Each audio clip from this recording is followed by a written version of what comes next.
There's 3 roles in World of Warcraft: tank, healer, and DPS. Most people just stick to one, but this season I decided to spice it up and play all 3 and see if I can get Keystone Hero. With no prior DPS or healing experience, this was going to be a rough challenge for me, but we just dove right in with good vibes and blind confidence. Before we kick things off, remember, this is just a fun series. There's a bit of light flaming, press any CC button, questionable gameplay, you know, the usual. So don't go sprinting into the comments with an essay about the optimal strats and crying about whatever. Or do, I'm not your dad, I can't tell you what to do. Welcome, we are back with a brand new series of Zero to Hero. It's a new season, which means a ton of fresh new content, new raid, more delves, and even a whole new area. But let's be real, the only thing we care about is the dungeons. This season, we've got 7 returning dungeons, and a brand new one called Operation Floodgates. This will be my first time experiencing all of them. So, it's going to be interesting. We're kicking off this season playing Vengeance Demon Hunter. If you're a returning viewer, you already know DH is my main, and now that it's back on top, I want to start this season off feeling comfortable. But after this, you guys can pick any class for me to play. Hell, I was even thinking about trying DPS this season. I really want to know if it's easy as people say, but with my limited DPS experience, I'm sure I'll be humbled very quickly. Let's lay down some ground rules. This is a solo challenge. No hitting up my friends to bail me out with some heals. Just like Jason Derulo, I'll be riding it solo. No showing my raid at IO stats. For some reason, mine is still showing from the previous season. I tried to disable it, but it just won't go away. But let's be honest, a lot of people inflated their IO score on the last week of season 1. Naughty. No gold transfers, no sending myself a stack of cash from my alts. I already had a bunch of gold from the last season, so I'll just be sticking with this. Now that's all out the way, let's kick things off with the motherload. A lot of you probably know this well, but there's also a handful of people like myself who have no clue what the hell is going on. But now I'm sitting here editing, can actually see what's happening, and I get why it's called the motherload, because there's a motherload of accidental pulls. Almost every pack had some mob inviting their friends over. Like, I get it, you see the disco dance floor and think it's a party, but it's not. Then there's the Peacekeeper, a mob who does not live up to his name. This guy wreaks havoc. He fires off a big green swirl that you have to dodge, and every single time, expect more mobs to roll right in. Oh, and the Met Jockeys. These guys like to try and wake up more Peacekeepers, so make sure to CC them and interrupt them. Otherwise, you'll have a big problem on your hands. Oh god. The first boss of the dungeon is the coin-operated crowd plummeter, aka Mr. Make It Rain. This gold-hungry machine was a fun fight, but I had no idea what was going on. I thought walking over the gold would give me a little bit of extra cash, but sadly, it doesn't. The mechanics were pretty simple. Don't let him suck up the gold, boot the football into his head, or the soccer ball. For my American viewers out there, like and subscribe. Dodge the frontal and DPS him down, and you're bing chillin'. This dungeon is full of AoEs and swirls. Every pack has something trying to kill you. I, of course, was still pulling big and hoping for the best. You know our motto around here, go big or go home. Go big or go home, baby. That's what I've always said. Go big or go home. And we're going home. We did in fact not go home. We survived that pull and moved on to the next. These mobs have another cast you need to interrupt. If not, it will put out big damage and make everyone super slow. So save all your CCs for these dudes. There's a boss. What? Wait, I'm confused. Turns out this was a boss. This was a 2, so honestly, we took the down. This was a 2, so honestly, we took the boss down pretty fast. But from what it seems, all this boss does is cast the frontal, slam the ground, dealing group-wide damage, and then spawn some ads. He also starts to suck one off at some point. It must have been good, because this ad came back harder than ever. What did he say? The route this dungeon was pull everything. And you see, I wasted no time getting into the action. Go big or go home.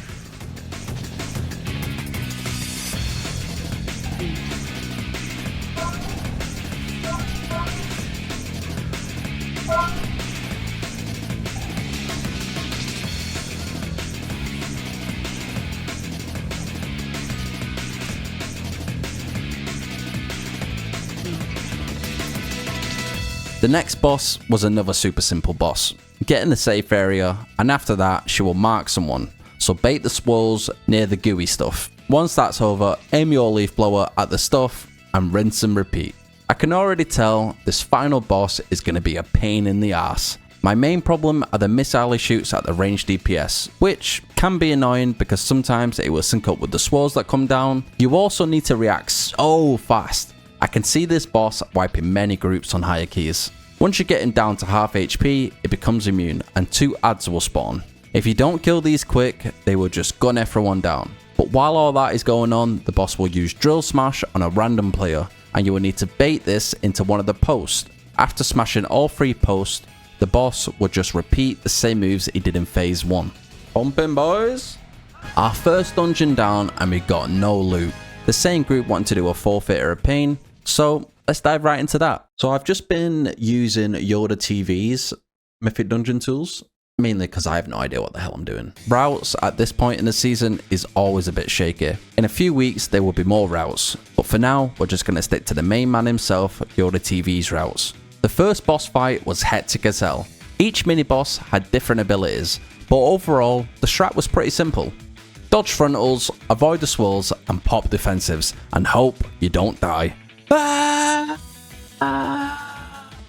The Mythic dungeon tool was also a pain in the ass to navigate, and every corridor had a goddamn mini boss in it. But hey, they were actually pretty fun. One of them throws a rotating sword, which, by the way, I didn't even notice until they were slicing me up for a good 3 seconds straight. Am I studying something? The second boss was Zav. This man doesn't let up with his mechanics. He's throwing out back-to-back frontals, smashing up half the arena, and when he's not doing that, he's throwing people into a Marghara. Like, bro, I need them. They're my DPS. But at least when they come back, the winner gets a damage buff. Oh, he's just brute. But the loser, on the other hand, gets hit with a fat debuff. So DPS, this is your chance to show off your skills. I was feeling confident after that boss and decided to go big. But these fuckers just kept hopping away. Gold Chop was the next boss on the list, aka the chain guy. I really like the chains that come down. They're not too fast, so they're easy to dodge, but it adds a lot of variety to the fight. I sometimes don't enjoy bosses where all I'm doing is standing in one spot the whole duration of the fight. He also spawns ads, but I mean, what boss doesn't spawn ads? They don't do much, just be careful because when they die, they leave a nasty pool on the floor. The chain always seems to come from one direction, so sticking to around the middle of the room seems to be the best option. Oh, probably should not have pulled this whole room. I messed up big time pulling these extra mobs. Turns out we didn't need him because we was already at max %. This paladin kind of threw me off, giving me false information, or I just didn't understand what the hell he was talking about. Because the paladin told me not to move, I took it literal and didn't move whatsoever. And it turns out the frontal doesn't even aim at me, so I have no idea what the hell he was talking about. Also, some grabby hands came out and touched me up without any consent. Oh shit. Phase 2 starts, you got hands coming out the ground, a bunch of ghosts on horses charging at you, and the next minute you're being pulled in, ads are spawning, and on top of that there's a goddamn tank buster that knocks you out cold. Save me. So yeah, we wiped. Damn. On the next run, I somewhat figured out the boss. I was moving freely and figured out if we stack pretty close, I can use my chains to easily group up the ads. We managed not to die and finished the dungeon off. We failed the key, but we did get a ring. We ran some more 2s just to get used to our class, but the dungeons were pretty boring. We did, however, fail the fuck out of Operation Floodgates. This one boss was insane. Our healer dropped early on in the fight, so we wiped, but we had lost for the second try, and right away our healer and DPS got into a tug of war match. I found that the best way to do this fight is to all move left, but because none of us knew that, I was just following the person I was attached to. But you can tell my partner has never played Frogger before because he was getting hit by every single goddamn This guy wave. is horrible pathing, like, look at him. Jesus, the man got hit by like every single one. The final boss was amazing, but I was confused as hell by them sparks. I thought I had to pick it up, but turns out you just gotta puff it into one of the puddles. Gigazap was also messing up my DPS, so we ended up wiping. What the fuck? But we figured out what to do on the very next run. When the spark spawns, you need to bait it into an unelectrified puddle. That was the only mechanic I had problems with, so we finished off this dungeon. We failed it, but we did get a wrist upgrade. We didn't slow down and jumped straight in to a 4 Cinder Brew. Fret was a bit of an issue on these starter pulls. Now that I'm using a new talent build, I don't have enough abilities to generate fret. I ended up figuring out a better way to handle this pack, but we'll get to that in another video. The first boss is going to be a pug killer. Once he starts phase 2, everyone just blows the hell up. I have figured out a path for us to drop 2 bear bottles off, which helps our team out a lot. We ended up understanding the boss by the 3rd phase, so we took it down on our first try. The packs leading up to the next boss are not too much of an issue. There is a few crucial interrupts you need to kick, such as Bestial Wrath and Honey Volley. I already know these abilities are going to be some big pug killers down the line.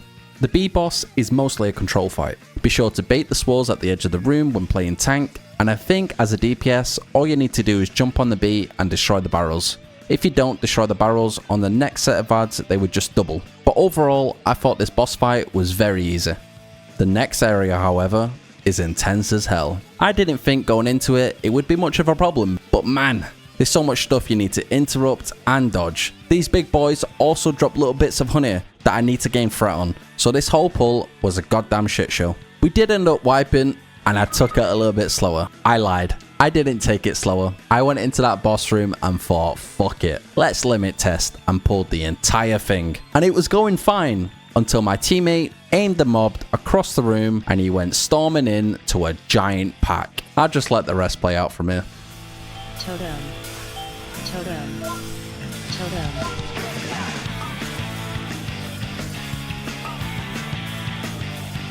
Charge.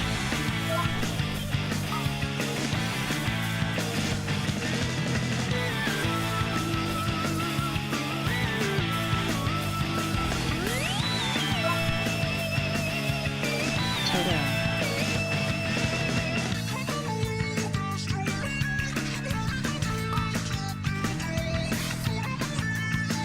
Totem.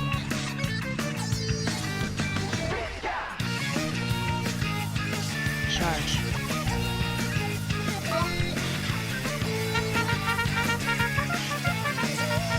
Oh, for fuck's sake. Ah, shit. Here we go again.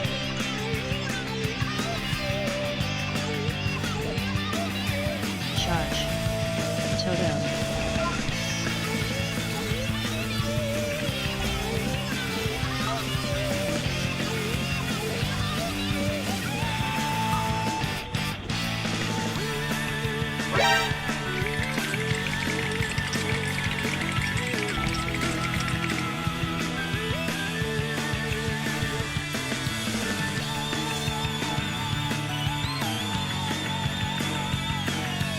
Charge.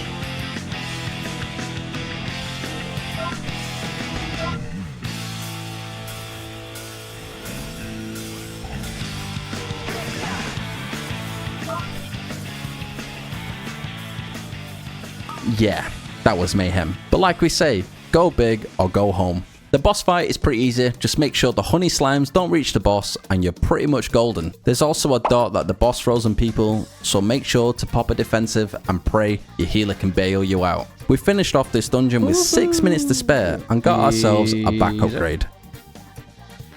Yes. Oh my god, that's a big upgrade. Dark Fame Cleft. The amount of random pulls that happen in the early packs was seriously giving me a brain aneurysm. This big fucker just kept knocking away my grouped up packs.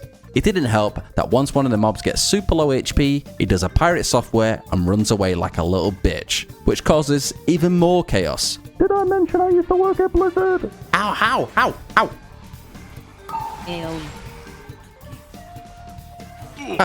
Only the strong.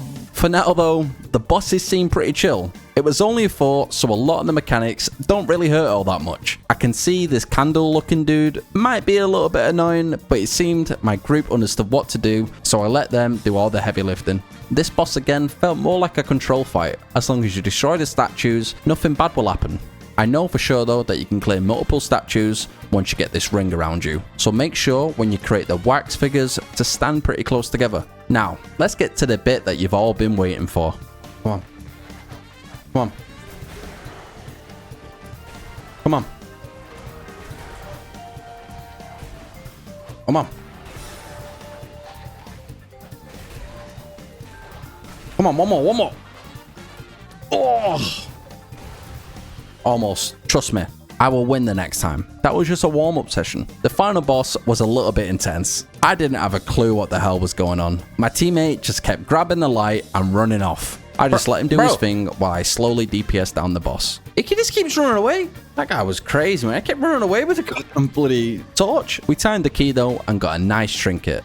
And this is what we're looking like. Let me know in the comments what your thoughts are on this season so far. Are you enjoying it? Are you hating it? Let me know. Also, if there's any tips that you can share, that would be great. Welcome. We are back with another episode of Zero to Hero.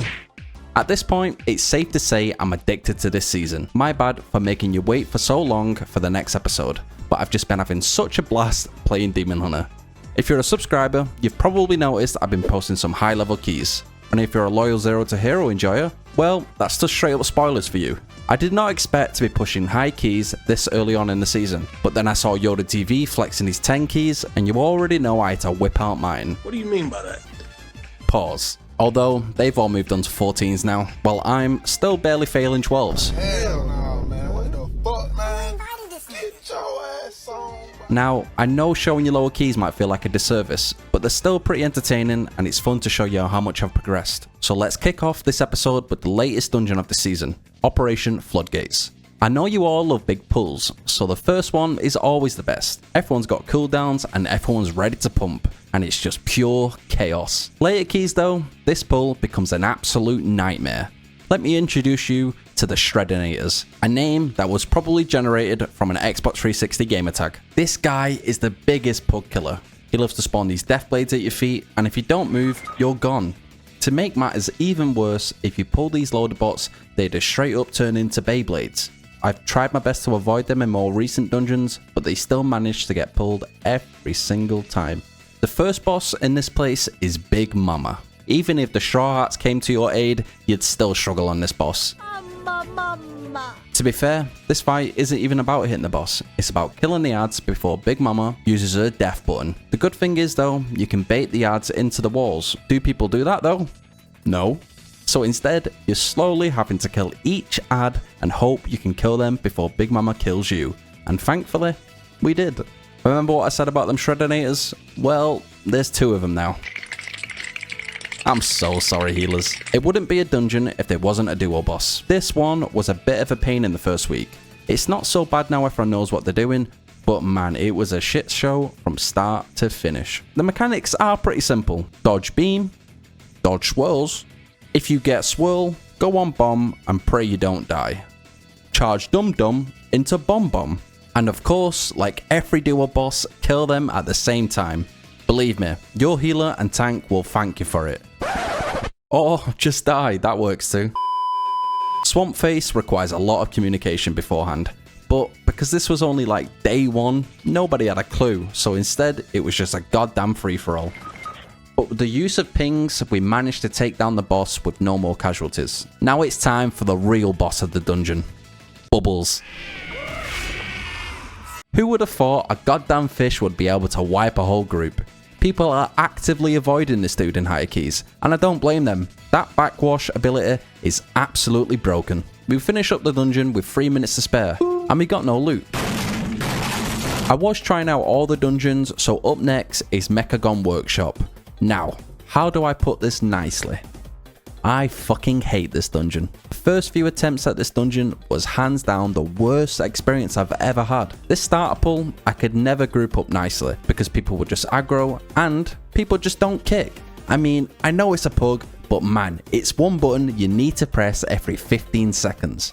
Thankfully, they don't one-bomb you at this key level, but you will see all the pain and suffering I go through in later keys. But for now, let's get these lower keys out the way first. This boss fight really does take me back. I don't know if any of you non-UK viewers know about Robot Wars, but this fight is exactly like that. I would have loved it if they had a mechanic where you could get into a machine and like flip over one of the bosses or something. Like that would be so much fun. But still, these hammers are kind of cool, I guess. It was a 5, so I was kind of limit testing. But riddle me this. Why did we survive a massive pull, but then 9 of these techno puppies shred us to bits? I guess these dogs really do have that dog in them, but not enough to take me down. The Daddy Dog boss is kind of boring. The mechanics are pretty simple. He leaps, Does damage, you get a dart on you, your healer dispels. But the whole get behind a cube is so boring. There's a secret tech where you can still hit the boss and still be in line of sight. I've not figured it out yet, so if someone can give me tips, leave them down below. Oh, fuck off. Bro, this is fucking boring. So boring. Yeah, I hate that bit. I didn't even realize that this was a boss at first, but I guess it is. He really doesn't do much, just watch out for the spinning cogs and swirls and you're pretty much good. Oh, and kill the ad.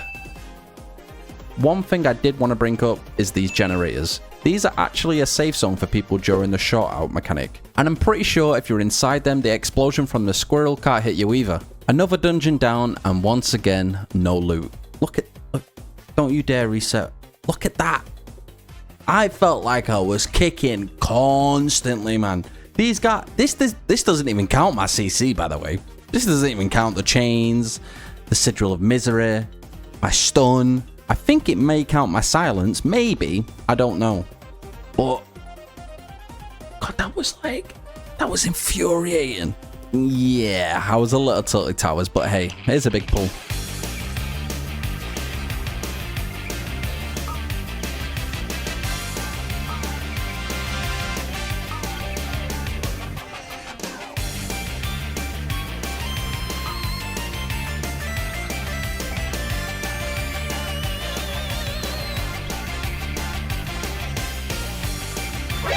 Wait, how far did they go?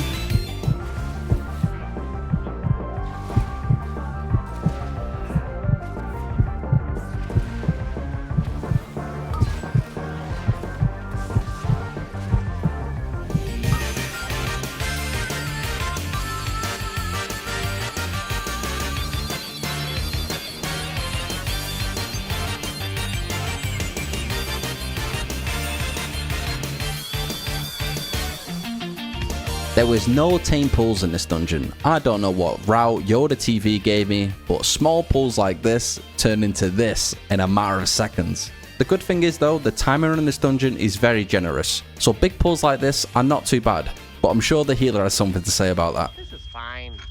I'm okay with the events that are unfolding currently. One boss I have been struggling with in this dungeon is this goddamn giant rock. I know all we gotta do is focus the empower one, but I just didn't know if I had to keep moving the boss, so I just slightly posted up and hoped we would kill it before the boss killed us. And well...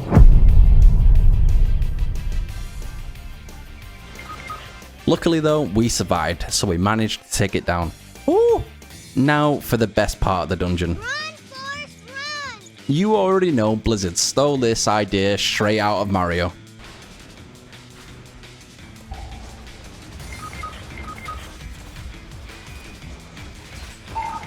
Yeah, this dungeon didn't go too well. We just died time and time again. We finally figured out how to do the boss, but that was a painful 40 minutes of my life that I will never get back. The good thing about hitting rock bottom though, is there's nowhere else to go but up. Did I just quote sing? Yes. Yes I did. We timed our next dungeon with just 14 seconds to go. Did I do some insane pulls and get raged at by my healer? Absolutely.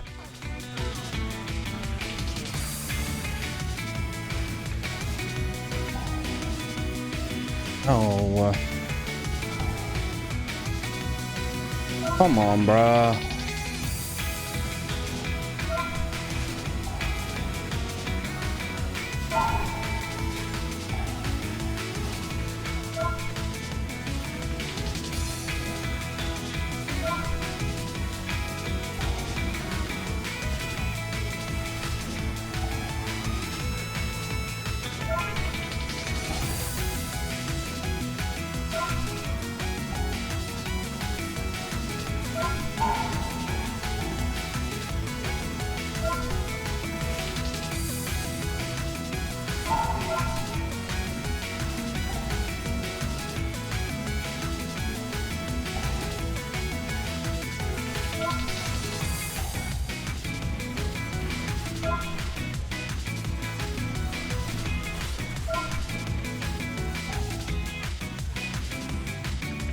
In my defense, I didn't pull that extra pack. 3 paladins are doable, but 5?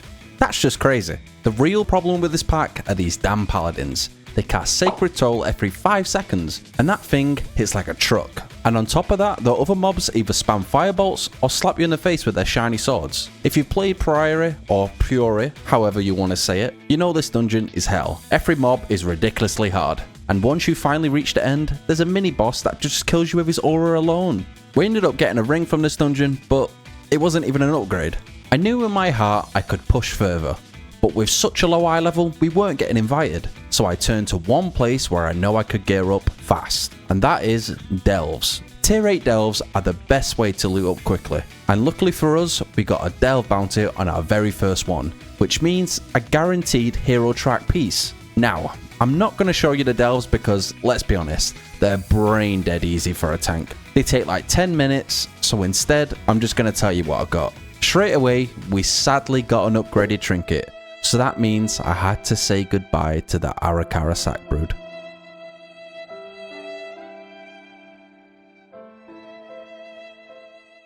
And from our Delve bounty, we got some hero track legs. We did some more Delves and got a head, more legs, and another trinket. We used the crest that we got from the Delves to upgrade our gear, and we went from looking like this to this. We also killed the world boss, who dropped us a necklace. Nice. With our new and improved gear, we jumped straight into a 6 Theatre of Pain. Not sure if my healer would just cracked or if these upgrades made me immortal, but we only had one death in the whole entire dungeon. And that was when my healer randomly decided to become a tank. Even scary pulls like this didn't even feel too bad. But I do not recommend this pull to anyone. Zav went down with no issues. This pull was a little bit better this time. I think if the range stay close, it's not so bad because these fuckers don't jump around so much. Nothing really happened in this dungeon. Like I said, there was only one death, so we finished it with 8 minutes to spare. But believe me when I say, we have some rough Theatre of Pains in the future, so stay tuned for that. We didn't slow down and jumped straight into a 6 workshop. The first pull was still messy as hell. I don't know why, but people can't help but trigger this first pack, so it's next to impossible to group them all up nicely. A few mobs ended up getting a bit loose. I went on a killing spree and took down our DPS. The first boss was really smooth, apart from the fact that my team kept walking into me. Are they meant to do this or something, or are they just straight up trolling me? Why would he walk into me? Even though it was a 6, I was still pulling like a madman. But don't worry, I wasn't crazy enough to pull all the dogs again. But surely pulling 4 with the boss isn't stupid, right? Go crazy. Go stupid. Nah, surprisingly, it went well. Our team were pumping, and I'm a VDH god. No way. Oh fuck. I hate this goddamn fucking shitty ass goddamn. Oh, I hate this dungeon so much. The most calm person in Manchester. Ugh, goddamn it, I should have just jumped. Even though you are basically immortal when these generators are up, once they go down, you go back to being your original self. A bald, worthless piece of shit. I'm sorry, I don't know what came over me there. Let's get back to the dungeon. Things were going smooth. It did get a little bit hairy during the third boss, but we just threw back our trusty Agri healing pot and popped demon spikes, and we were bing chilling. These next mobs are straight killers, so it's best to stagger the pull. Trust me, they can chain kill your entire team off spawn if you're not careful. We finished the dungeon with 8 minutes to spare. Once again, people was kicking and the damage was nice, so it was the easiest dungeon I've done this season. The same people wanted to do more keys, so we jumped into an 8 Cinder Brew. An 8 already? I know, but hey, sometimes you gotta throw yourself in the deep end and hope you don't drown.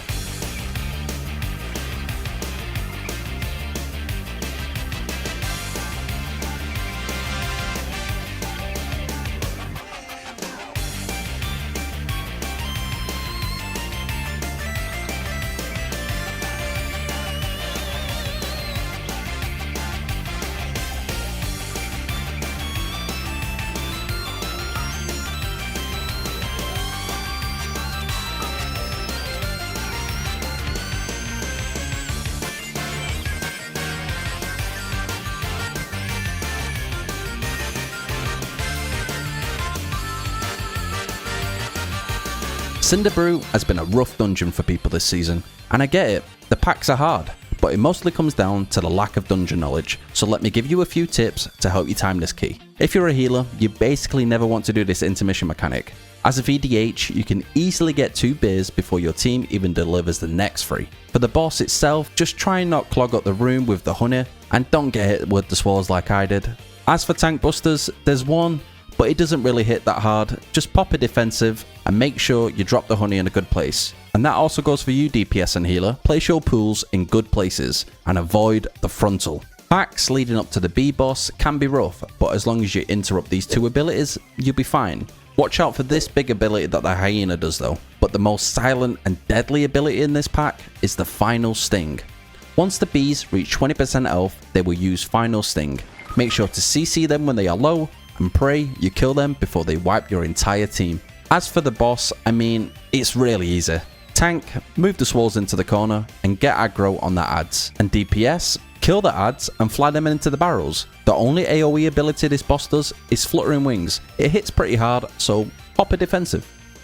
The next area leading up to the IPA boss has some harder mobs in my opinion. Mostly because they're non-stop casting these abilities. During these packs, you basically want to be kicking and CCing them all the time. Make sure to not overpull, and for the love of God, kill the barrels. The spell drink ability is a must CC. If they get this off, their free sample ability will most likely one-shot people in higher keys. As for the goblins, aim them into a close wall and make sure you gain threat on the drops, and you're pretty much good.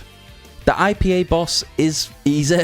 Just use your chains to group up the ads and try your best to make sure they don't reach the boss, and you're pretty much chilling. There's also a dot you need to worry about, but who cares about all that stuff? Just pump your heart out and leave that loser stuff to the healer. Again, I'm so sorry healers. As for the final boss, ideally you just want the tank to destroy all the big barrels. This is because every big barrel you destroy, it leaves a nasty dot. So if you leave it to the tank, there's enough time in between each mechanic for the dot to fade away. We timed the 8 Cinder Brew with just a minute left on the clock, and we got a huge shoulder upgrade. Ooh! I was confident, so we jumped straight into a 7 Motherload, where I got absolutely humbled. I don't know why, but this boss just got giga strong, super fast, and it fucked everyone up.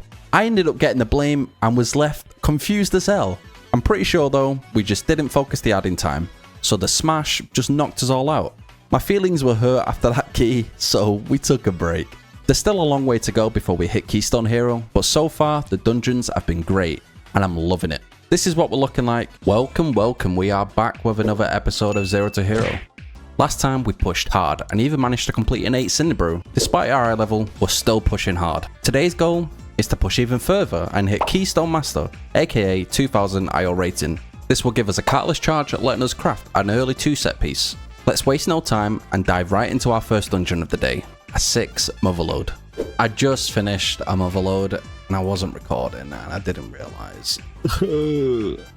But yeah, so the route I was doing before was Yoda's, but this skip at the start was almost impossible because every single time somebody pulled the assassins. So instead we went with route 2 weekly. Where is it? There it is. Boom. Went with this route instead, where we cleared the first pack and then the second, and then out the gate we go to the right. Yeah, so I've been doing this a few times now. For the record, both of the routes are shocking. I do not recommend either of them. Let's actually kick today's episode off with a 7th Theatre of Pain. The dungeon was going really well. We reached the final boss with 8 minutes left. There's no way we can mess it up, right?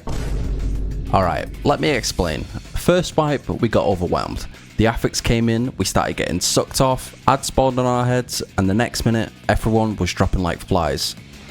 Second wipe, a bunch of cows wrecked us. Third wipe, we got sucked in again. Yikes, that's a bad spawn point. The fourth wipe was on me. The overlaps were just insane. I went from 100 to 0 in a matter of seconds. It just does so much damage. On the 5th try, we succeeded. I finally understood the boss pattern. Reaping Scythe sometimes overlaps with other abilities, so I made sure to pop a major defensive just before it went off. And just like that, we finished off the dungeon.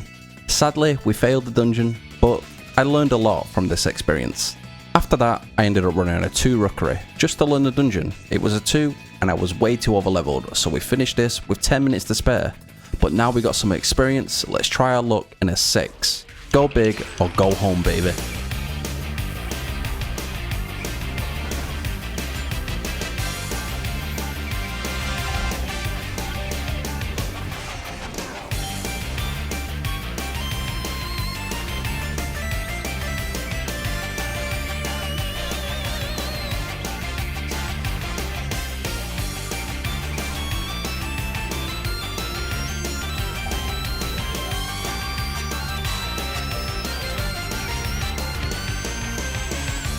Alright, we need to work on that pull. The first boss in Rookery is so easy. I don't even know how people can even die to this boss, but somehow 2 of my teammates managed to lose their lives.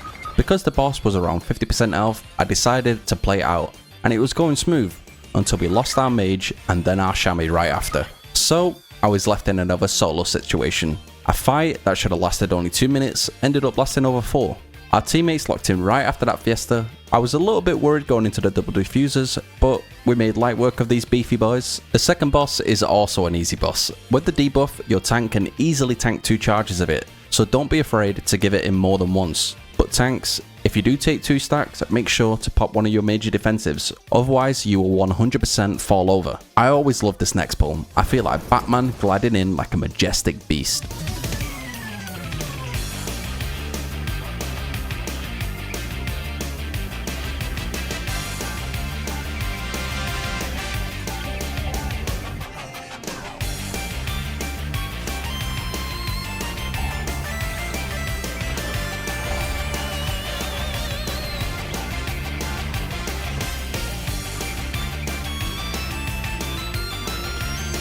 To be fair, I kind of overpulled here. All these routes are just being tested. We will be more efficient once we get to higher keys. These void stones hit like a truck in higher keys. If you didn't know, they have an ability called void extraction. So avoid pulling too many civilians, because if these get too many stacks, Unleashed Darkness will do massive AoE damage to the group. Thankfully, our group were gamers, so we didn't have too much of an issue. We finished the key with 6 minutes to spare, but we missed the 2 chests by just a few seconds. You love spicy pulls, right? Well, here's a very questionable one on a 6 priory.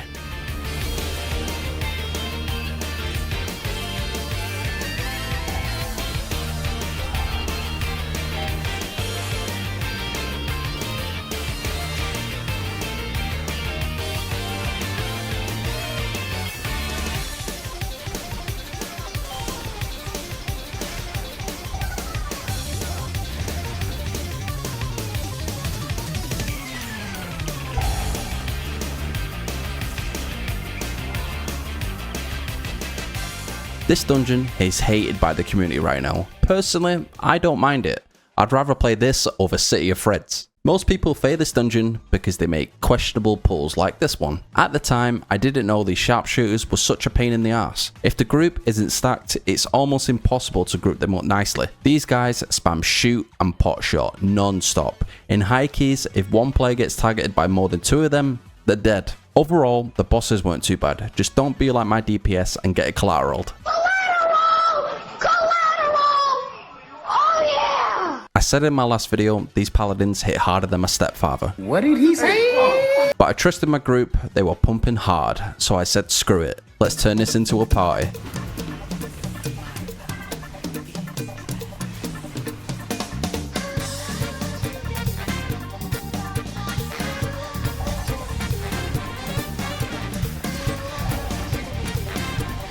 We made light work of Baron, but I will definitely get back to him in another episode. 6s were starting to feel easier.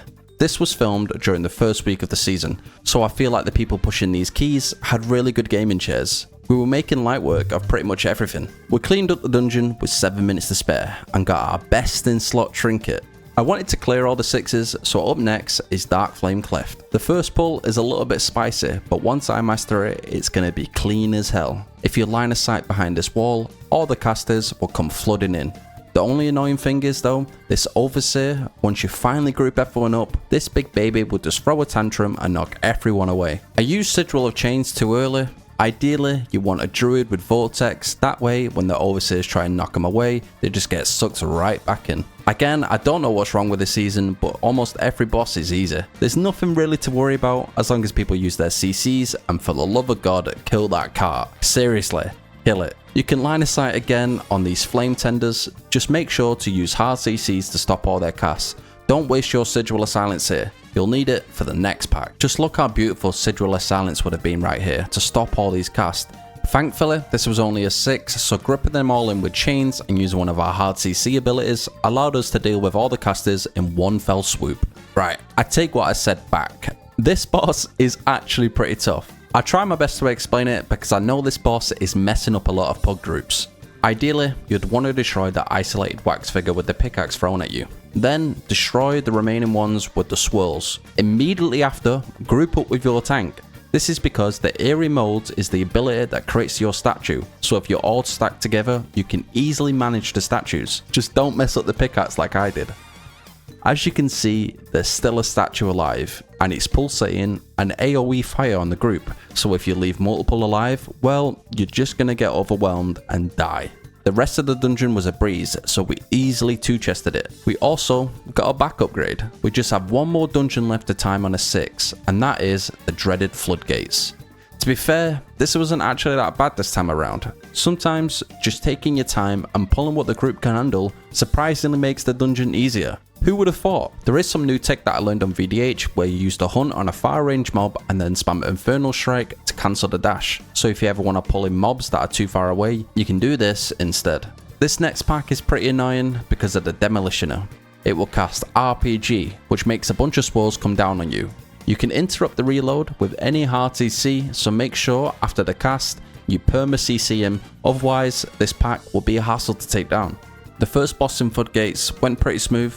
I kept him closer to the wall this time so my teammates can bait the dash. If done right, your DPS can have some serious uptime on the ads. This can be a long fight, so doing this can be a serious time saver in later keys. The pack after the boss is deadly, but the worst thing is there's the exact same pack right after, and to rub more salt into the wound, they decided to throw in a Demolisher too. My group was good, so these packs weren't as deadly as I'm making them out to be, but believe me, these guys normally hurt. At this point in the dungeon, I knew my group was good and felt confident, so I kept on pulling big. You get to the point in dungeons where you just know you're killing packs super fast, so you can pull based around that. Just don't go too insane and start pulling the entire dungeon. Honestly, there's not really much to say about this dungeon. It was super easy and we ended up 2-chesting it, with 10 seconds remaining. We got no loot, but we are just one dungeon away from Keystone Master, so let's lock in and tie in this 8 rookery.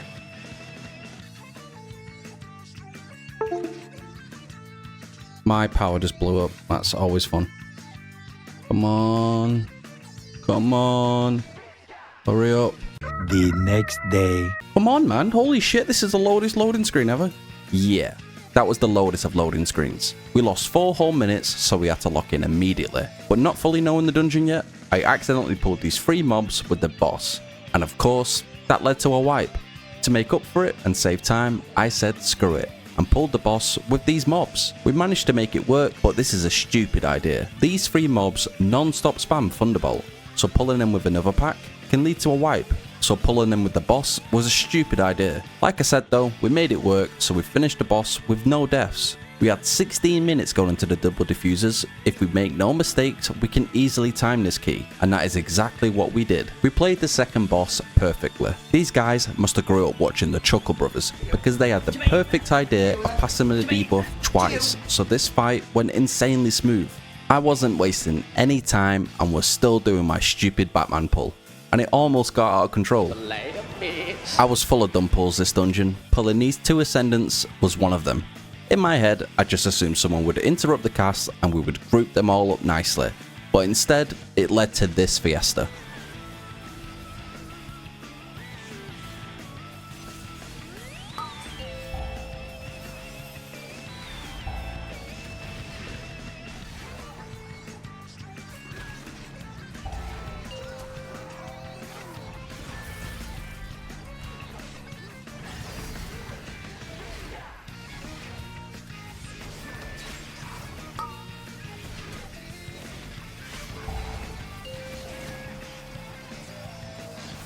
Seven minutes going into the final boss, and it was looking timeable until my dumb ass got knocked off the map, so I had to do the swim of shame. This last boss is super easy for the tank. Honestly, just using your main big defensives such as Fiery Brand, Earl Devastation and Meta on the Tank Buster abilities make it so you are basically immortal. If you time it really well, you can have Brand up for all 3 of the mechanics. Once we knocked the boss down into its damage phase, we got to pumping. And pumped we did. Just in our first rotation, we got the boss down to 60% health, so it only took us a few more rotations to finally kill it. Even with the disconnect and the wipe on the first boss, we still easily timed this key, so there's no excuses as to why you can't time your keys. We achieved our goal of hitting Keystone Master, receiving our mount and our Catalyst charge. Sadly, we got no loot, but the same group wanted to do a 9. I felt bad for disconnecting and I just knew I had to make up for them. But before we jumped right into that, we crafted our 2 set piece. Now we're looking like this going into a 9 Cinder Brew. I've been working on my opener, so enjoy.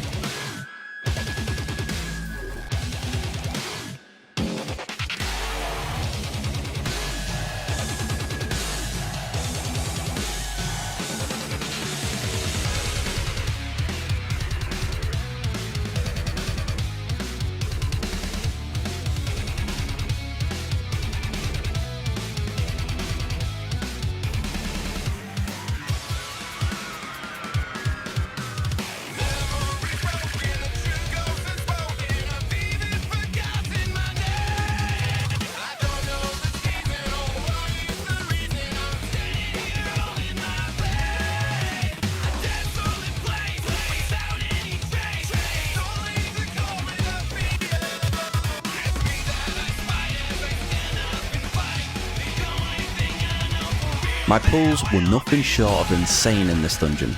For some reason, I had the bright idea of pulling Chewy with this pack. At this point in time, Chewy made every mob around him immune to CC. In other words, it was him. Luckily, I didn't make the mistake of pulling him in too early. By the time he reached us and did his main AoE ability Tenderize, all the scary mobs were dead. The first boss in Cinder Brew is a bit of a pain. The good thing is though, you can easily deliver the brews to the thirsty customers, so this will help relieve the AoE damage that's going out on the group. His main tank buster is Keg Smash. It doesn't do insane damage, just try and bait the swells that he drops in a good place, avoid the frontal, and most of all, don't die. Unfortunately, we got a nasty overlap going into the next intermission. Our druid got the throwing Cinder Brew dot on him, and because we had a monk healer, it was a bit of a pain to heal both targets, so our druid eventually died. I talked about this dungeon in my last video, but I pretty much pulled the same packs. The only difference here is that I didn't listen to my own advice, and had the bright idea of staying in the circle, so I got stunned and almost died. Having a druid in your group this season is amazing. Beam is such a useful ability.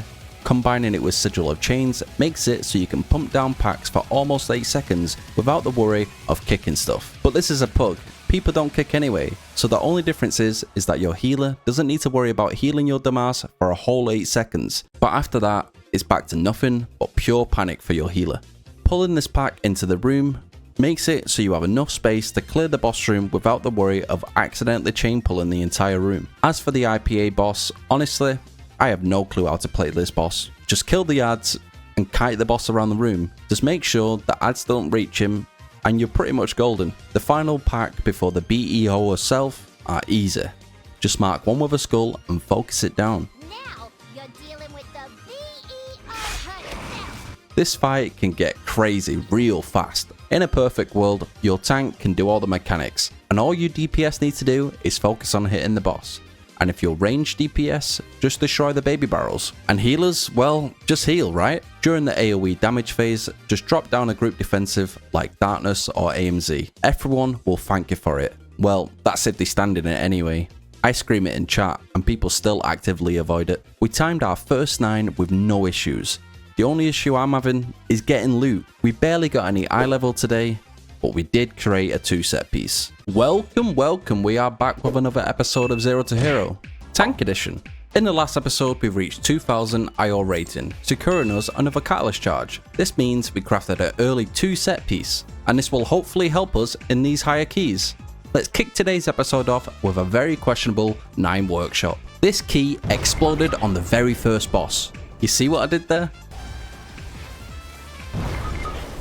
I don't know what it is with DPS, but they just love trying to make you take extra damage. This dude completely threw me off. So the tank buster came in, and I did a long blink, and bam, I was dead. The second pull went a lot better, and then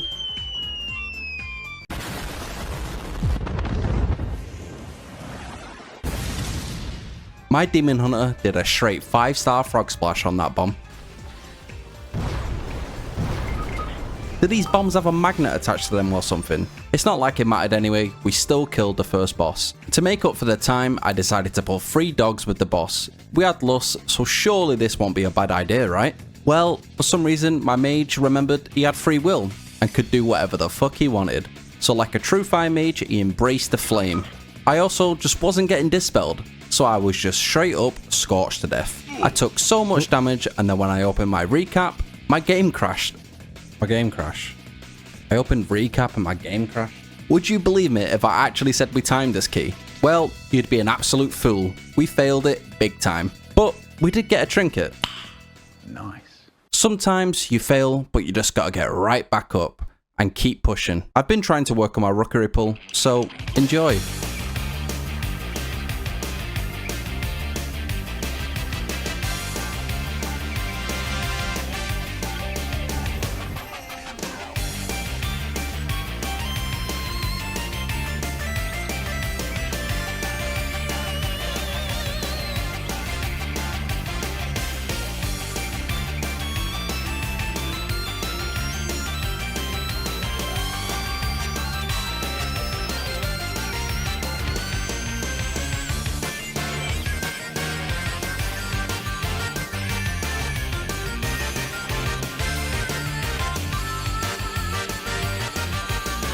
We did a terrible job of passing the debuff around. It got to the point where I had no clue who had it and was just hoping someone would run over to me.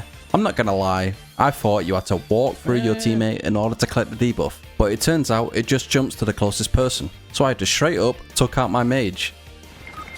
Having one less person makes it easier anyway. Ah, what the hell, why don't we lose the warrior too? You see, much better. Our healer did such a good job at keeping us alive through this. This whole fight was kind of a mess, and the majority of our deaths just came from this, but it didn't stop us from still timing the key. Speaking of messes, next up is Motherload, the worst dungeon this season. These peacekeepers on their own slap hard, but for some reason I had the bright idea of pulling 2 of them with the assassin and Thug.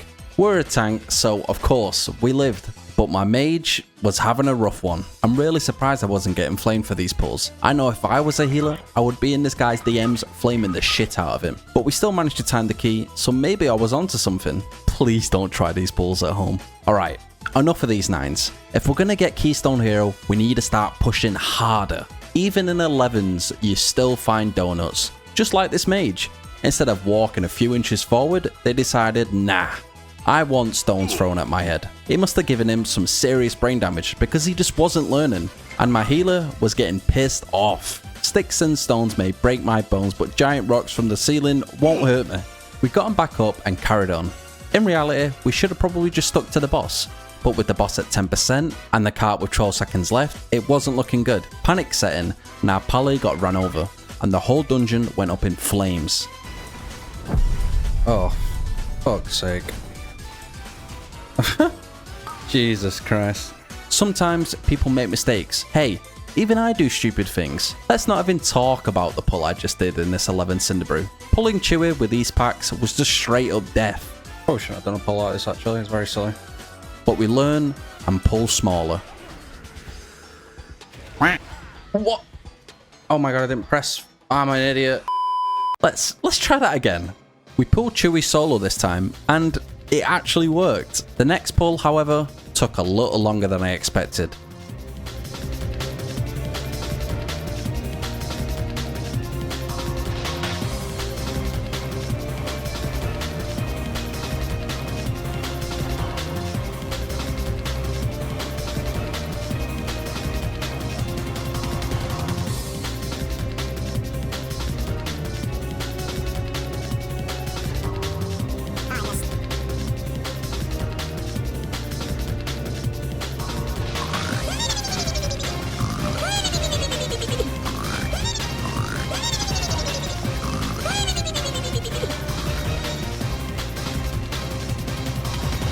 God knows how I lived for that long. Doing these 11s this early on in the season was rough.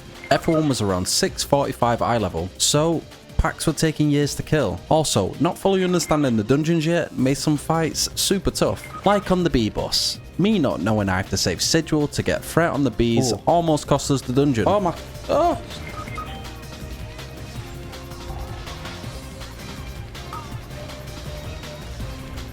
Kill it.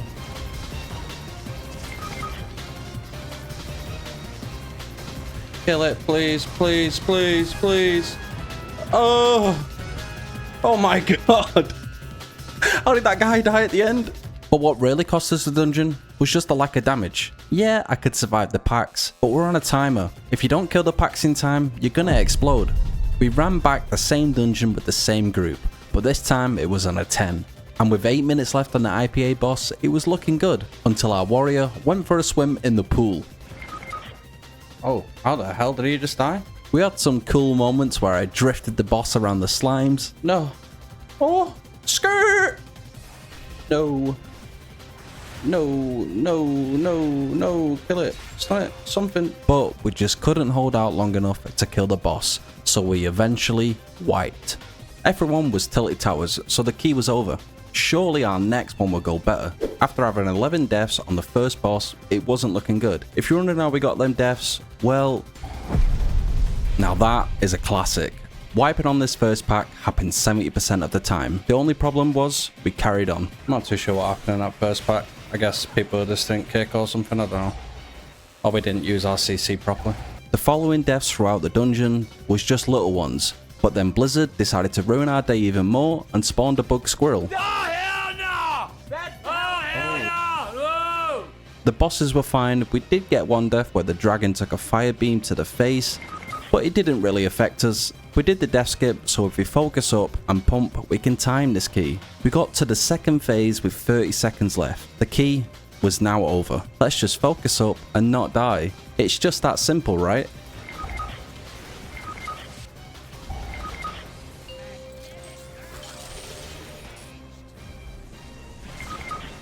Pretty sure we're gonna die during the next, Whoa.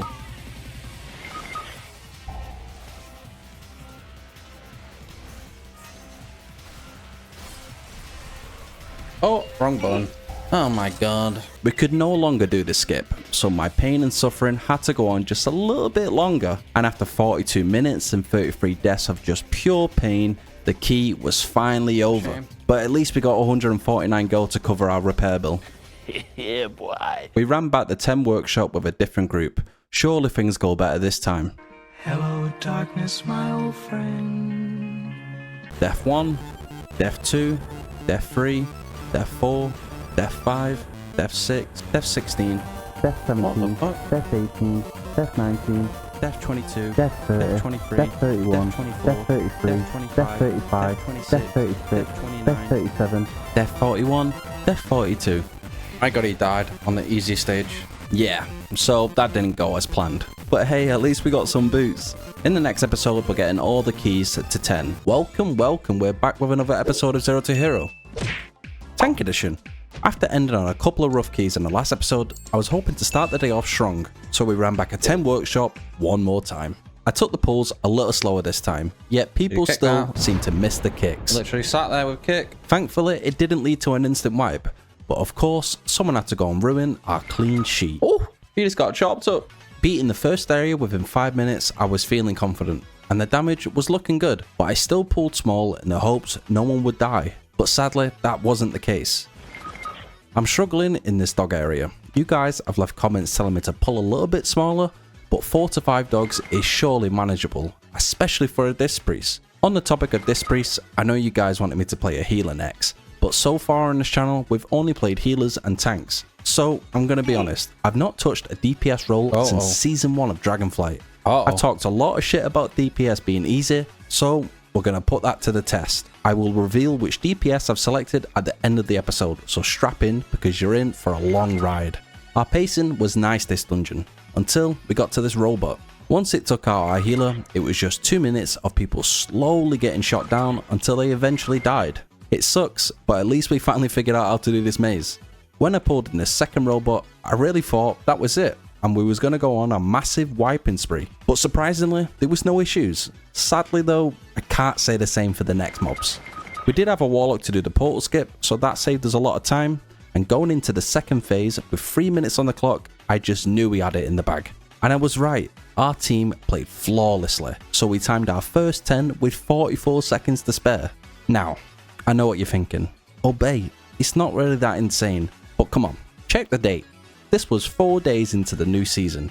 Pretty much everyone I played with was around 645 eye level, and still didn't have a 4 set, so timing these keys in a pug were pretty rough. Also, another thing with the game at the start of the season, some of the bosses were bugged to hell. Just like Baron on Priory, all of his abilities were just out of sync, so it made the fight almost impossible to do. Hell, at one point, hammers were swirling around the room, and then he casted his shield straight into a burning light, which was next to impossible to interrupt for melee characters. Because I leapt ahead of him, I couldn't interrupt the cast, so he healed when he literally had 1% health left. And to rub it in even more, I had 10 seconds left to soak the orbs, otherwise it was GG. But with so much going on, I didn't have the time or the HP to handle it. Our next key also failed. We wiped pretty early on.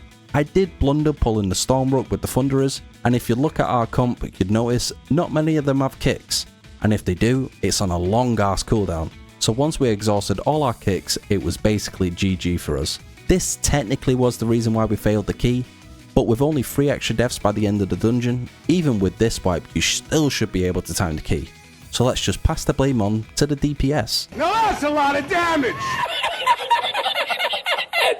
We're WoW players, we never take responsibility for our own mistakes. We've not done a big pull yet, so check out this fancy first pull on Motherload.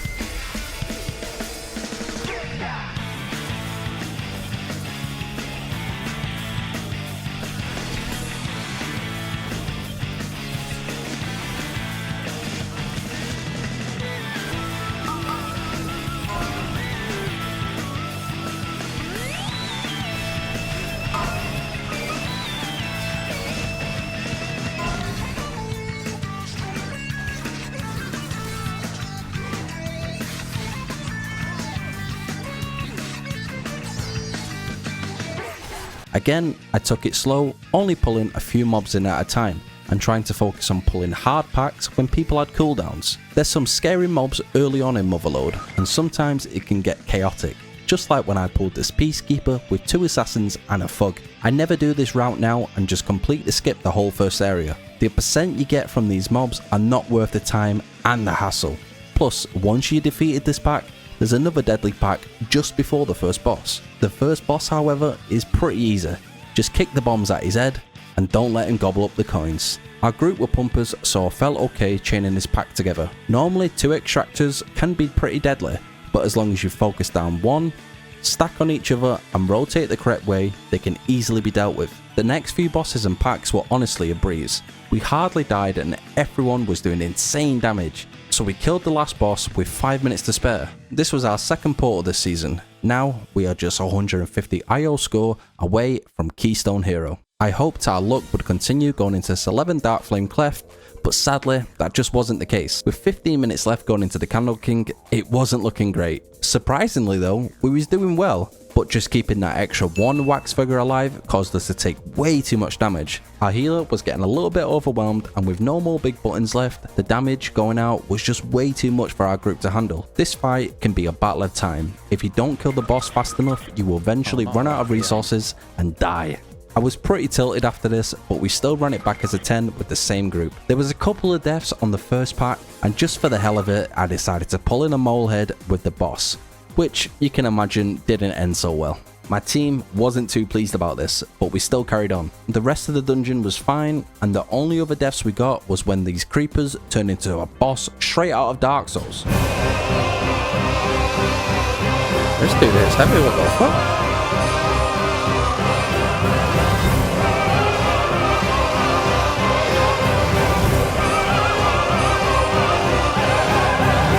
Your survival wasn't necessary. We ended up timing this 10, which secured as our 3rd portal. We also got some legs, but it wasn't an upgrade. I don't even need this. We failed yet another key, this time it being a 10 Cinder Brew. Honestly, I'm not surprised. I feel like this is a really hard dungeon this season. For some reason, I did get flamed at the end of the dungeon for moving the boss too much, which is just insane because the only time I moved the boss was either when I got knocked back or just a reposition for the big barrels. I don't know what this guy wanted from me. I guess people just expect you to die to the mechanics. He apologized at the end, but if you're gonna flame, at least understand the boss first. In our next key, we got to the final boss with 5 minutes left. Then the worst possible thing happened. Our healer died. I think we split our focus on these two mobs instead of just blasting down the Ascendant, which in my opinion is the priority mob. This is because it leaves a nasty dot on the entire group, and when this overlaps with the Unleashed Darkness, the damage that goes out is just insane. We had 3 minutes left to kill this boss. At this key level, it's still possible without any mistakes, but of course our Warlock just had to go and ruin it. This death kinda ruined our chances of time in the key. But we just kept going, and a little bit later, our Warlock died again. So this messed up one of the mechanics and spawned an ad that wiped the entire group. They all died. Oh, God. We closed out the key, but we got 0 rating, and I was tilted. I knew this key was over very early on, mostly because this Demon Hunter's attitude stunk. I get why he's angry though. The group leader just invited a bunch of people and probably wanted a little bit of a boost. To be honest, we wasn't on track to time the key anyway. But once our druid died one more time, our Demon Hunter lost it, and on the next wipe, he rage quit. Even with the lack of damage, we still could have closed out this key. So it just sucks we wasted 25 minutes of our time just for the hunter to leave. We all get annoyed sometimes, just like me in this 10 floodgate. My pool kept getting taken on the last boss, and it was pissing me off. Everyone's just taking my fucking pools, man. I already know one of you are scrolling down to the comments to type, well, just ping what pool you're going to. I hate to burst your bubble, but I did. Don't worry though, my strategy now is just to leap across the room and pray someone doesn't rob me. Even though I died a bunch of times on the final boss, we still probably wouldn't have timed this key, because the boss just before this kicked our ass. And I'm not talking about the swamp boss, I'm talking about Bubbles.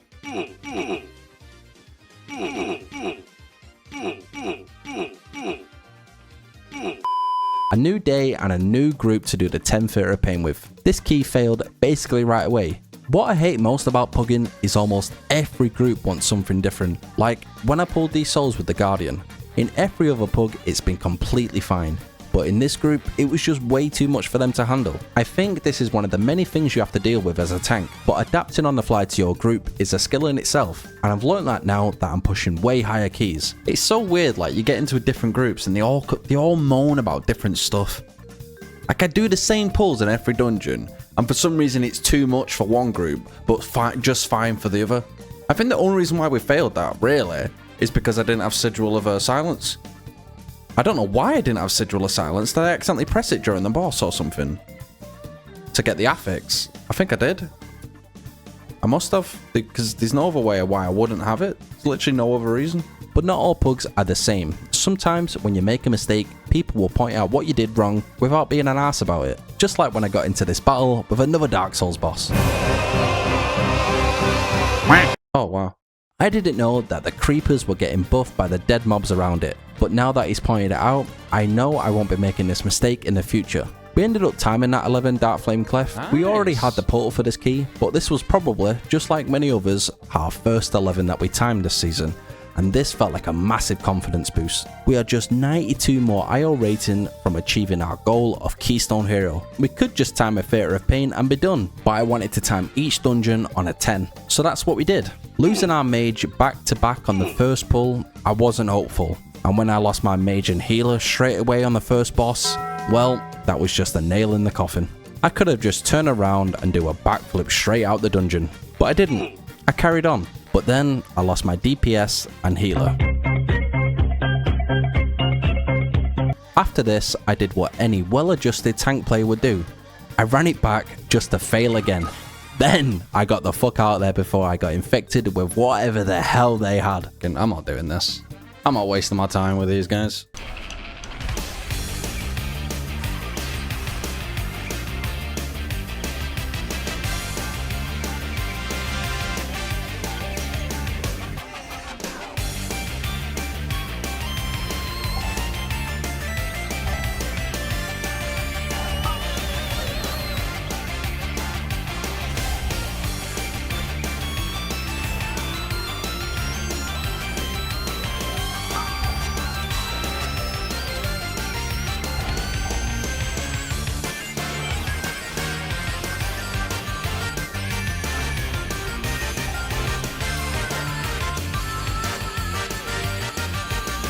felt confident with this group.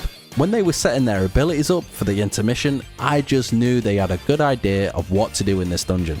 There's some scary pulls in this dungeon. This one can be brutal for tanks to gather, so you need to be careful. But once you settle in, you can easily blast it down. Just be aware of where you're standing and try and not get knocked back into the boss or the pack by the stairs. I've had issues with this boss in the past, but I'm more aware now. Baiting the swirls at the edge of the room and then immediately bringing Baiting the swirls to the edge of the room and then immediately bringing the boss back into the middle makes it easier for the group.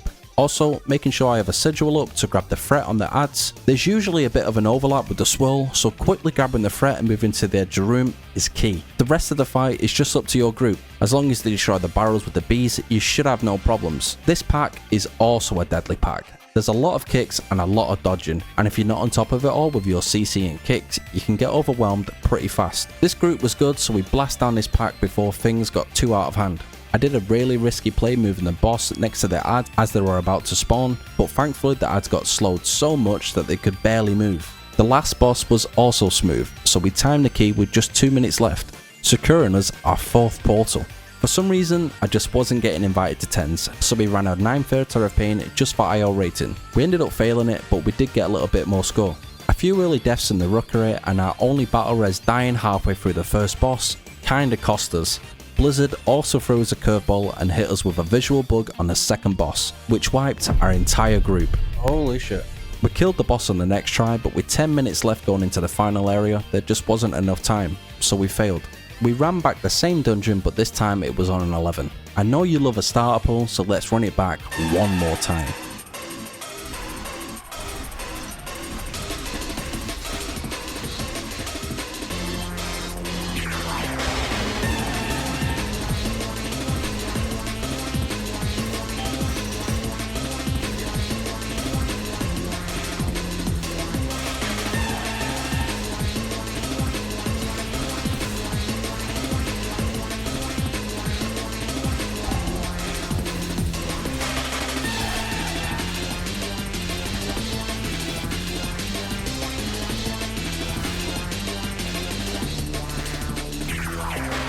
I've learned from previous dungeons not to go insane with the pulls. Slow and steady wins the race every single time.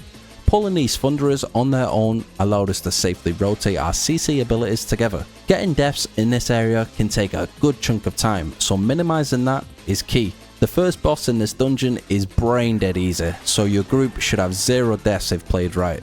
The packs leading up to the second boss can be scary, in particular these 2 double diffusers. In super high keys like 13s and 14s, you'll want to pull this entire room with Bloodless, but instead we played it safe and just pulled the room in 2 instead of 1 big pull. Like I said, the key to time in these dungeons are just minimizing deaths. Damage also helps, but if you interrupt and position correctly, nearly everyone can time 10s.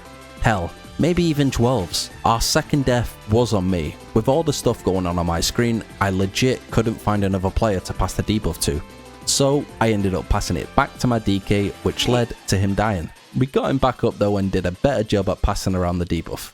Coming up to the last pack with just 8 minutes left, I was getting a little bit nervous. The final boss can take a while to kill, but if we just played it right, we could do it. I have PTSD from this pack, mostly because people split focus on their target, but I just turned my attention to the Ascendant and it seems like most of the group did too, so we took it down before it got too spicy. The last boss again is such an easy boss. As long as you destroy the crystals and pop a defensive on the tank busters, there's 0 chance you can die. We knocked the boss down with just a minute left. If we didn't kill it here, the key was over.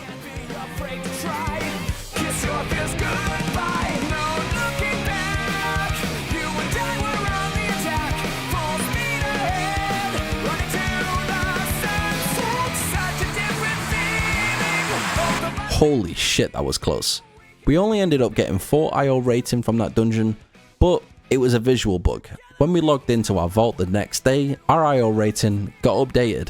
A bit of an anticlimactic ending. We ended up getting Keystone Hero in the first week of the season, at 650 eye level. I've been grinding the game ever since, and I've currently pugged all the way to 3100 IO rating completely solo. So if you want me to continue with the VDH series, but go more in depth about the routes and the spec, I can do that. Let me know in the comments.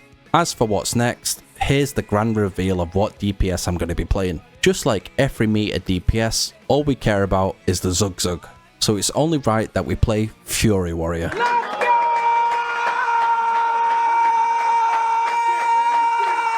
Welcome, we are back with a brand new series of Zero to Hero. DPS edition. Before we get started, the lack of hype for the grand reveal in the last episode was just upsetting, so I want to see some hype in the comment section right now. No, go on, I'll wait. Now that's more like it. Now to answer any questions I'm sure you're going to ask, why Fury Warrior? Why not Arms? The short answer, I saw Noxiv blasting high keys as a Fury Warrior, and the animation and gameplay just seemed like something I'd enjoy. At the time, I didn't know Fury Warrior had an AoE cap, so the damage I'm going to be putting out isn't insane. Also, the amount of hate you get for just being a warrior is ridiculous.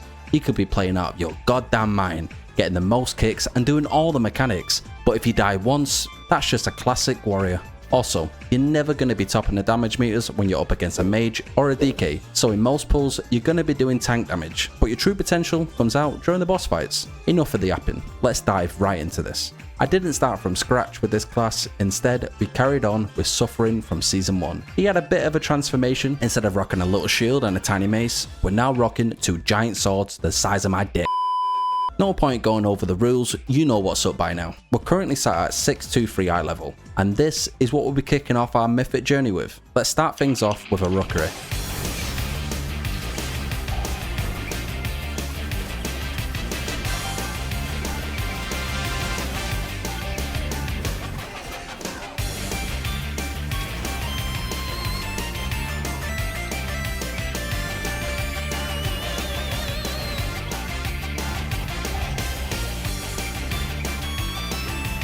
Not being a tank this time around feels a little weird. 1 minute you're in a small manageable pull, and then you blink and bam, you're fighting the entire dungeon. I used to do crazy pulls like this in lower keys, so I'm no one to talk. But being in this situation myself, I know how I'd want my DPS to react. So instead of hard focusing the boss, I made it my mission to take out these thunderers before they took out us. And I did a hell of a job. Now that's a lot of damage! Our tank did end up slowing down after this, only chain pulling once we killed off a few mobs. Going into the second boss, our sheet was clean, until everyone decided, nah, I don't want the debuff. And before my little legs could get out there, I was dead. Are you fucking kidding me? Why did... Oh my god. Another annoying thing about this boss is that after he leaps, he instantly casts Dark Gravity. This means if you're a melee, you basically can't hit the boss without risking death for a good 10 seconds. That was the only death we ended up getting this dungeon, so we cleared it out with no issues. We finished at the bottom of the meters, but I think that was actually pretty good considering these guys were 20 eye levels above me. Doing little damage is the least of our worries right now though, because we need gold. We are so broke, you can't even repair. It's so bad that I had to beg for gold in the next dungeon we did. Someone was nice enough to spare us some gold, so we had to lock in. To minimize gold spent on repairs, all we gotta do is not die, right?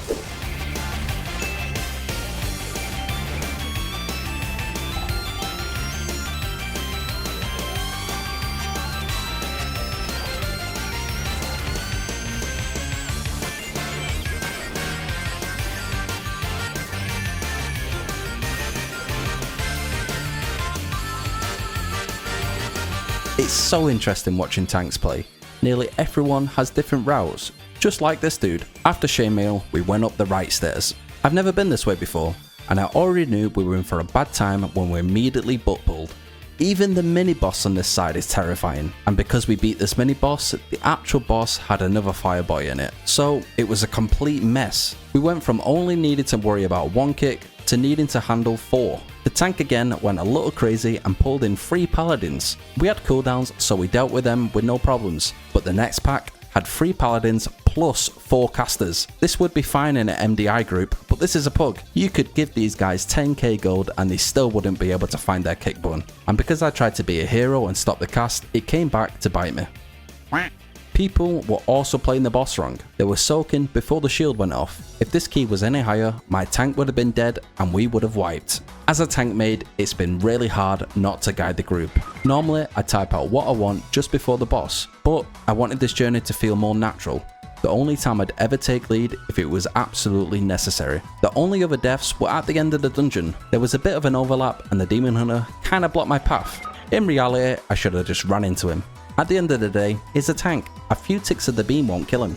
We ended up getting some nice loot from this dungeon, which bumped us up to almost 630 eye level. The next dungeon was also very smooth, only 3 deaths. One was when my healer got flattened, another was when my mage went for a swim in the pool of fire, and the last one was just a complete mystery. 1 minute my healer was alive, and the next minute he wasn't. We got some loot from this dungeon, a useless one-handed axe, and then we had to beg for the necklace. 2s were feeling a little easy, so we decided to go up a level and join a free floodgate. Our first death was just unfortunate. I was too busy zugzugging to realise I was about to die. The next death was a little tight. We had no room to move about, so it was just bound to happen. Even though we were getting dog walked and the overall damage, the boss damage is where we truly shined. Well, until the final boss. Because we were pumping so hard, once our tank died, I was next on the list. Fortunately, I didn't die. But when my tank got yeeted off the map, I just knew it was GG for me. My selfish teammates ended up rezzing the tank and just left me to watch them slowly overtake me on the DPS meters. Screw those guys. We ended up getting some warbound loot, which we can use on future characters. It's safe to say we got destroyed on the damage meters. Our eye level is a bit low and I do want to push harder. So we turned to one place where we knew we could get loot fast. Tier 8 delves. I'm not going to show you the delves because, well, they're boring as hell. But I'll tell you what I got. Some wrist, a weapon from the world boss, a trinket, and another neck. We also started selling all our stuff we've been mining to get a bunch of gold. Now we're sat at 365 eye level and a bunch of gold. You'd think that'd get us into higher keys, right? Well, it didn't. So we ran our tomb overload in the hopes we would increase it. And let's just say this dungeon was rough. The whole reason I wanted to be DPS is just to zugzug and not need to worry about the game. But when the tank has no clue what's going on, it's pretty much impossible. But it's fine, we don't get tilted. Instead, we quickly explained the boss and guided him with pings. It was going well until these balls decided not to play ball and bugged the fuck out. And oh my god was it infuriating. Hello? Bro, the fucking... Yo, this shit is so buggy. The rest of the dungeon was also hell. Almost every pack was a mess. If someone wasn't dying, someone was butt pulling. People weren't finishing their dinner either. Instead of just killing the mob so it wouldn't blow up, instead they'd run away and leave me to die. Even in death I was still typing out the mechanics of the boss. And thank god I did, because this one can be a pain in the ass. But thankfully, it went well. Somehow we managed to get to the final boss with 2 minutes and 30 seconds left. Honestly, if we played it clean and no one died, we probably would have timed this key. But you already know that wasn't the case. Even though I was trying my best to help everyone with pings, there's only so much I can do. Watching each one of my party members slowly get killed on the final boss was honestly heartbreaking. All I wanted to do was upgrade my key, yet I got stuck in a dungeon with a bunch of donuts. And you know they're bad if I'm topping the damage meters. We did end up getting a 2 Dark Flame Cleft, and naturally you'd think that would be an easy 2 chest. Not on my watch. Not on my watch.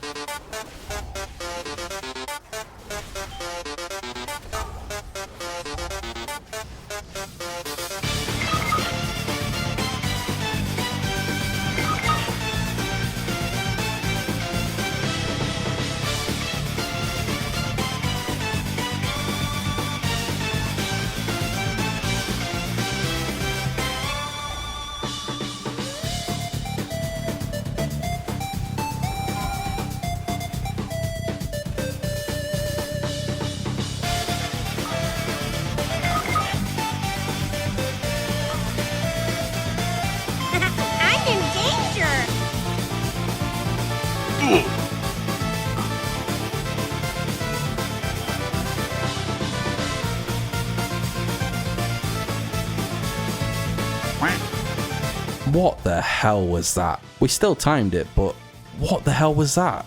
We did 2 chests out of free rookery though, so at least we made up for the Dark Flame Cleft. We'll be pushing higher keys in the next episode. Hopefully some 4s and 5s. I'm not too sure what gameplay I should be showing. This is my first time doing a DPS series, so let me know in the comments what areas you'd like me to focus on. But for now, stay pumping and enjoy the show. Welcome, we are back with another episode of Zero to Hero. DPS edition. We're off to a good start. We're slowly learning the rotation, which is only 4 buttons, so it's not really that insane, but hey, it's baby steps. Here's what we're looking like.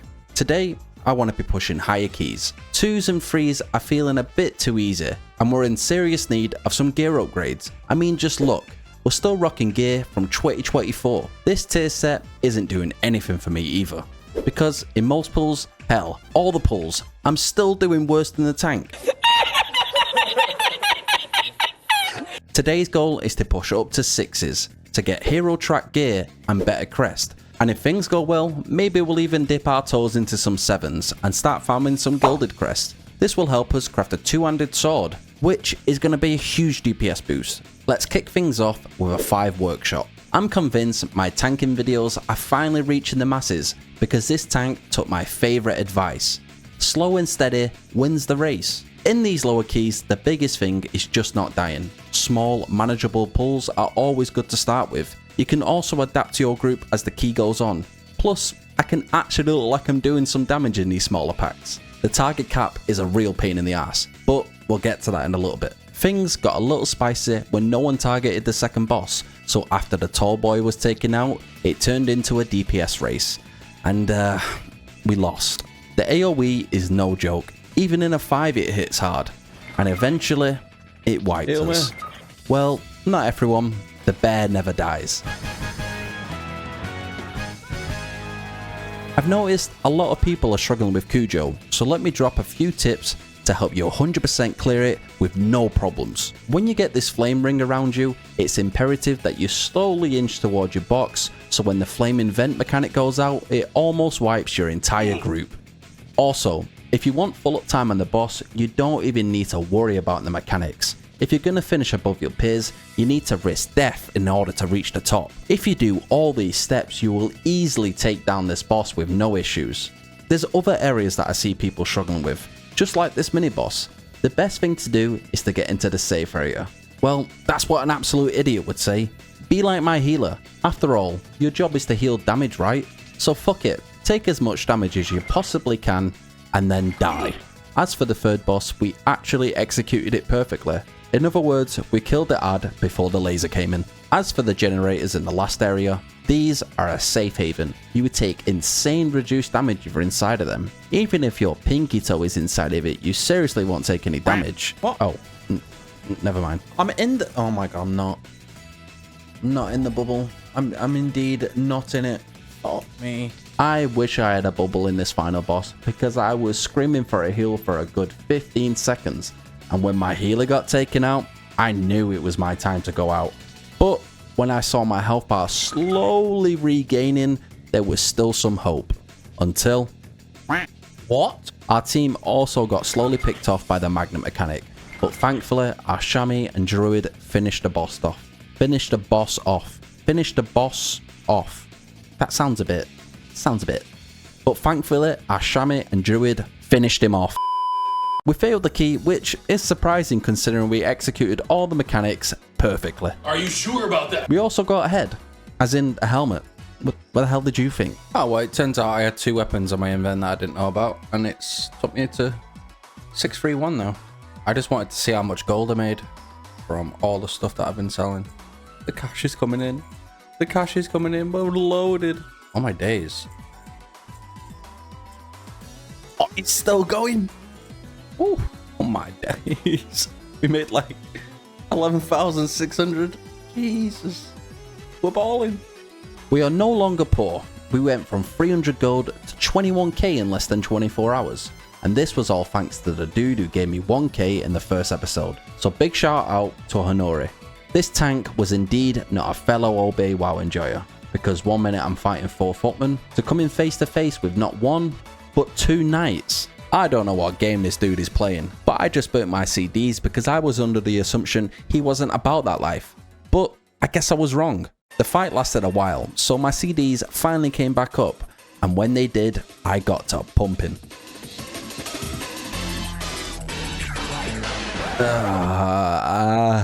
What? Where's my damage? It's fine though, we're gonna make it known why we are him on this mini boss. It's just one target, so we should blast it. This motherfucking tank. Bro. There's 3 rules to tanking. 1. Always taunt your target. Don't treat it like a side quest. 2. Make it look like you know what you're doing, even if you don't. And 3. Naturally, just don't die. I don't want to make this another tanking guide video, but where the hell did people learn to do this pull? In what universe do you think it's acceptable to pull 4 sharpshooters, a mini-boss, and 2 links? I mean, I'm him, so this kind of pull is another Tuesday. Time for the "It's Tuesday innit" comments. But seriously, you tanks are stuck in this heroic dungeon mentality. This stuff is fine when the bullets feel like you're getting shot in the face with a water pistol, but this is the big boy pool. You can't be doing pulls like this because your team will drown. Have you guys ever been so caught up looking at the damage meters that you don't realize that you're about to die? Oh, yeah, me neither. What am I doing? Let's take a moment to talk about interrupts. I'm used to kicking burning light, but what I'm not used to is this affix spawning right on top of my cursor, so when I try to kick the core mechanics, instead I have to watch it go off and wipe my entire group. The worst thing is, F1 still has interrupt up. Just to throw me off even more, they made the casting gate shield look like an interrupt, so naturally, like a normal well-adjusted DPS player would do, I kicked it, and I bet you can guess what happened next. Yeah, that's right, everyone once again let the cast go through, so we wiped. For some reason, we were tanking the boss in the center of the room, so hammers were swirling around and people was just bashing their head into the soak mechanic, even though we had 20 seconds left. And we all know what happens next. Yeah, the shield comes out and someone dies.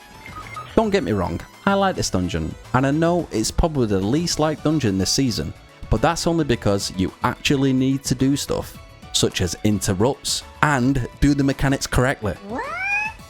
Somehow, we still managed to time the key, despite dying 17 times and wiping twice on Baron. This is where things started to go downhill. Well, not for the dungeons, we were blasting them. And when I say we, I mean everyone else but me. And I don't even get it. These guys are only 15 eye levels above me. There was moments where I was top of the DPS for like 3 seconds, but once my team got going, I was left in the dust. But this is a new key, and a new group, and a chance to stand out. Lust is up, and I'm ready.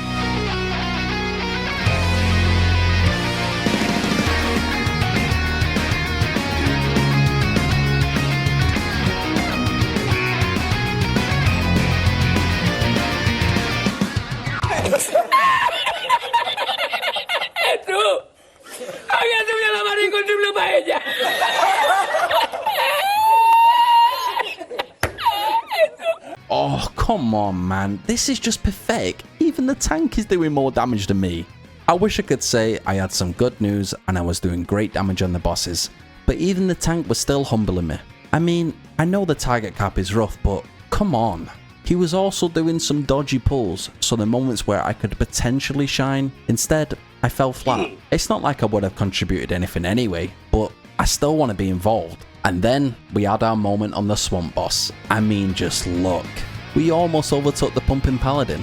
Despite our damage, or the lack thereof, we still timed these keys. For now, I'm just going to chalk it up to our gear. We are only 632 eye level and no tier set, and I'm playing with people who are 650 with tier set. Don't worry, I feel the exact same way you're feeling right now. I feel like a failure. Speak for yourself, motherfucker! We are barely even peeking into the damage meters, and even though that's all what DPS do on paper, you can still shine above your peers in other areas, and that's what we did.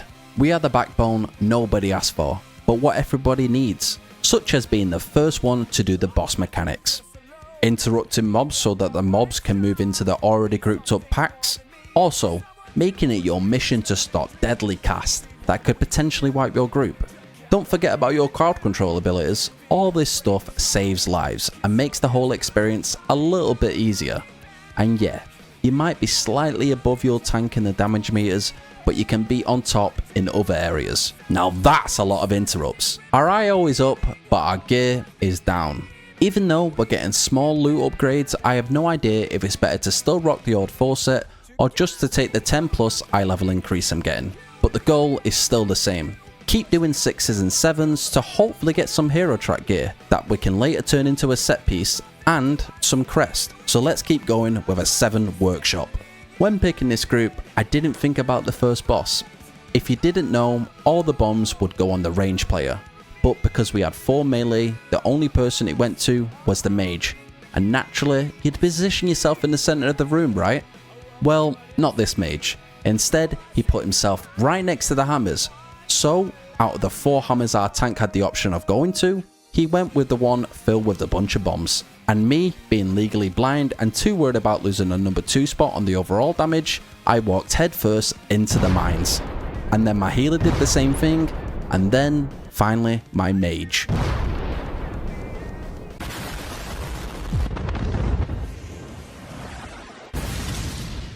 And to make things even worse, he left, which is just embarrassing. At least be second on the damage meters before ego checking the entire group. The key was depleted, but we ran it back as a 6 with a different group.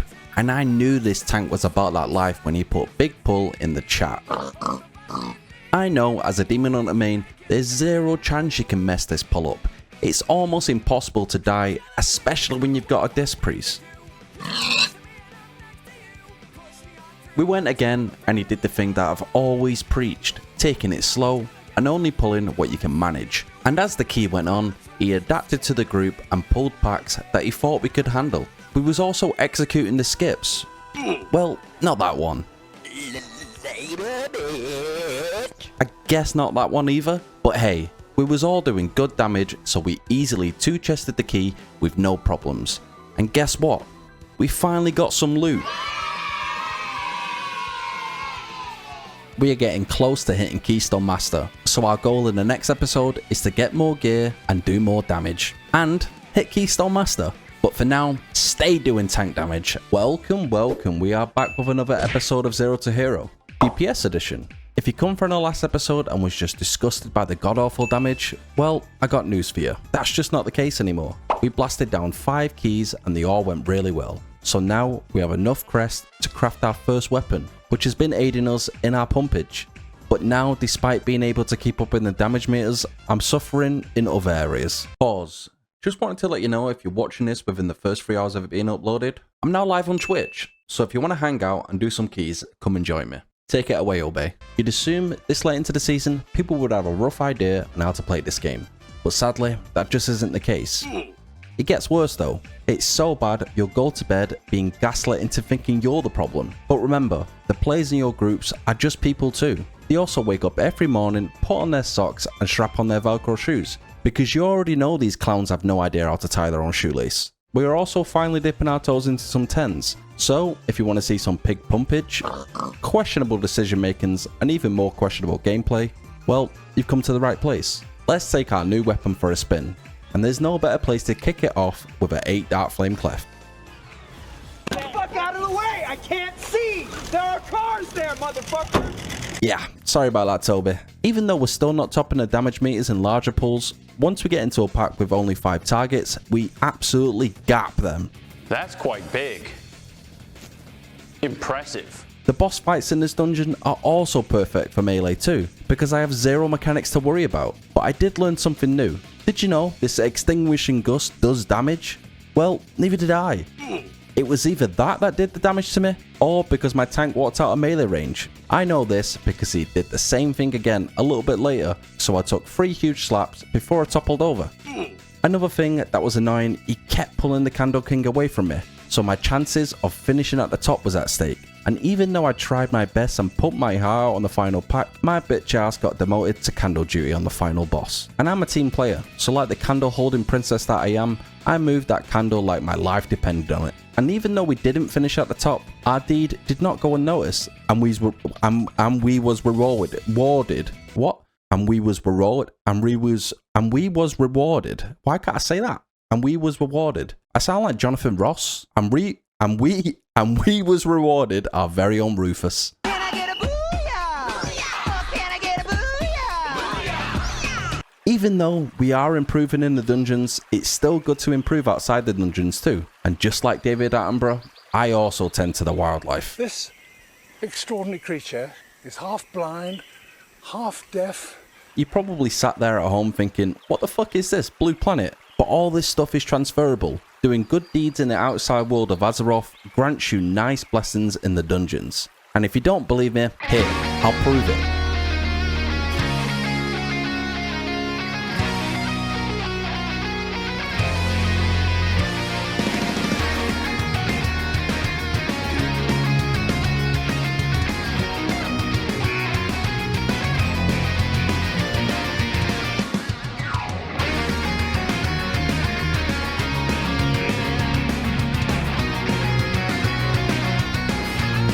what did I say? Bless the streets and your deeds will not go unnoticed. Things just kept getting better for me too. The weapon upgrade has made a huge difference, especially in the boss fights. After a while, you'd think I slowed down like everyone else, but no, I just kept on going. But it's hard to stay consistent when you have a tank who doesn't understand the boss. This boss is already a pain in the ass for me, but when I got a tank who doesn't understand how to pass around the debuff, then it becomes an even bigger issue. Even my monk was trying to chase him down at one point, but once he gave me the debuff, I gave it right back to the tank and got the hell out of dodge. But my monk didn't do that, so once he got the debuff back, it was night-night for him. But now that the monk is out the picture, there's only one other melee to pass it to, and that's when it hit me. I'm just going to be another victim. Not today. You'd think with that 200 IQ move, we would go on to kill the boss with no more casualties. Nope, because at the end of the day, I'm still a warrior. Zug zug. Despite our little mistake, we still finished on top. The DK also gave us a helmet, and if we just get one more hero track set piece, we can finally rock the 2 set. But knowing our luck, that's just not going to happen. You're probably thinking them last dungeons were probably a fluke. But no, we were still staying consistent. But I guess the game realized I was having too much fun, so it just had to ruin my day and decided to crash. But at least I got this cool ass after effect. What? The crash was so bad I couldn't even respawn, and once I finally got back into the game, the damage meters reset. Even though they had a bit of a head start, we still tried our best to get to the top. After all, my mother didn't raise no bitch, and with every fibre of my being, I made it my mission to reach the top.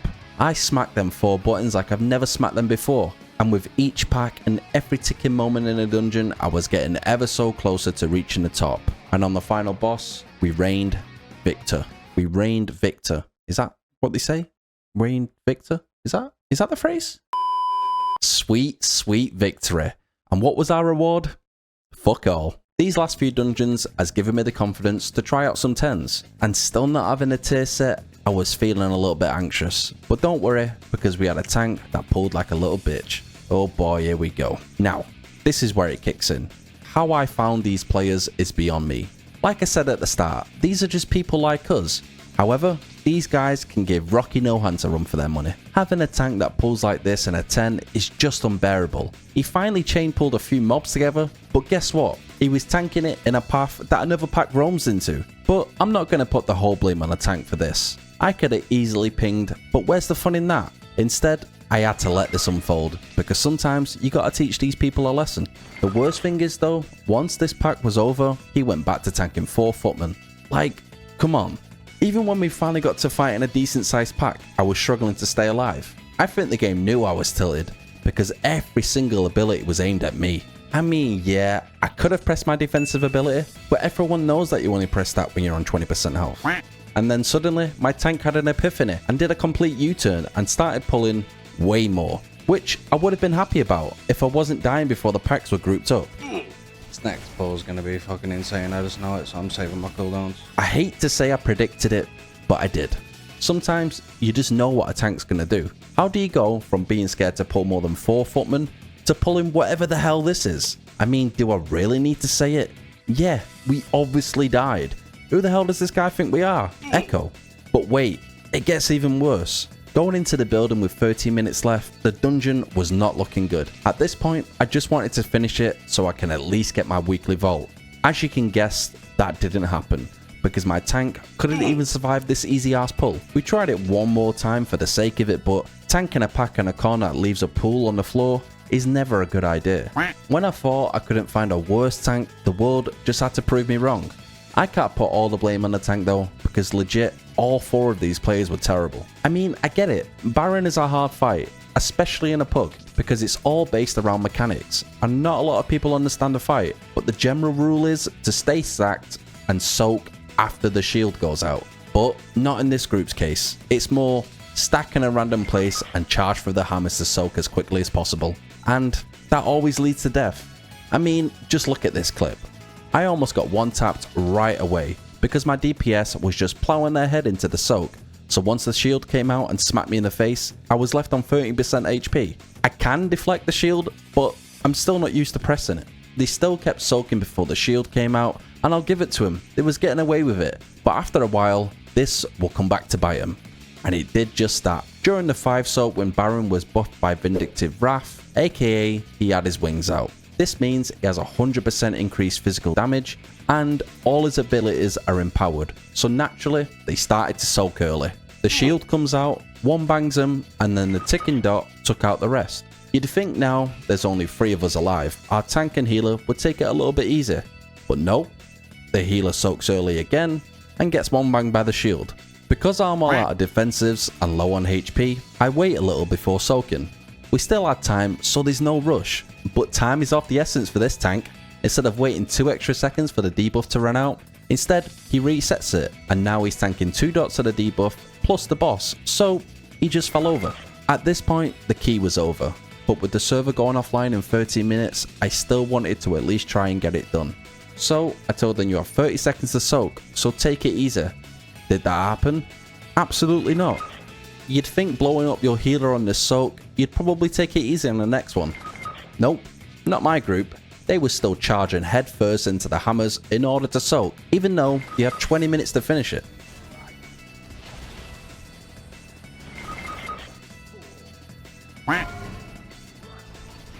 Take 3. Remember, you got 30 seconds. You seriously don't need to rush this. And they listened. And guess what? The healer could safely heal without the worry of being hit by hammers or not being able to get out the zone of the shield. But sadly, all that advice went out the window on the very next rotation, and instead, I had to watch this fiesta. I swear. I'm confident these dudes were trolling, because for some reason, the healer thinks the dot suddenly does more damage if you wait a little bit longer. What he doesn't actually realize is the reason why he's taking so much damage is because he was getting slapped by a hammer every single time. If you don't believe me, go back and watch it. I always try my best not to flame these guys, and I did a really good job.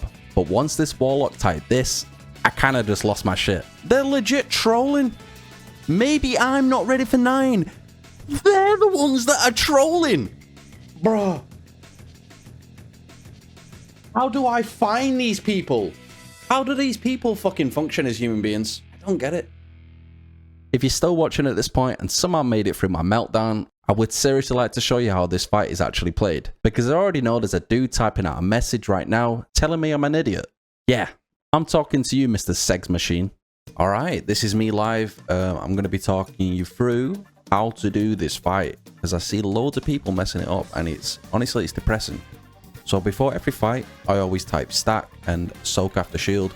These are like the 2 core mechanics that you need to like do, otherwise you just won't be able to do this fight. First, you pull the boss and you stay stacked. I hit the boss, then like 5 seconds later, the hammers will come down. And this is where you'll need to get to the opposite side of the room. So obviously none of the hammers hit you.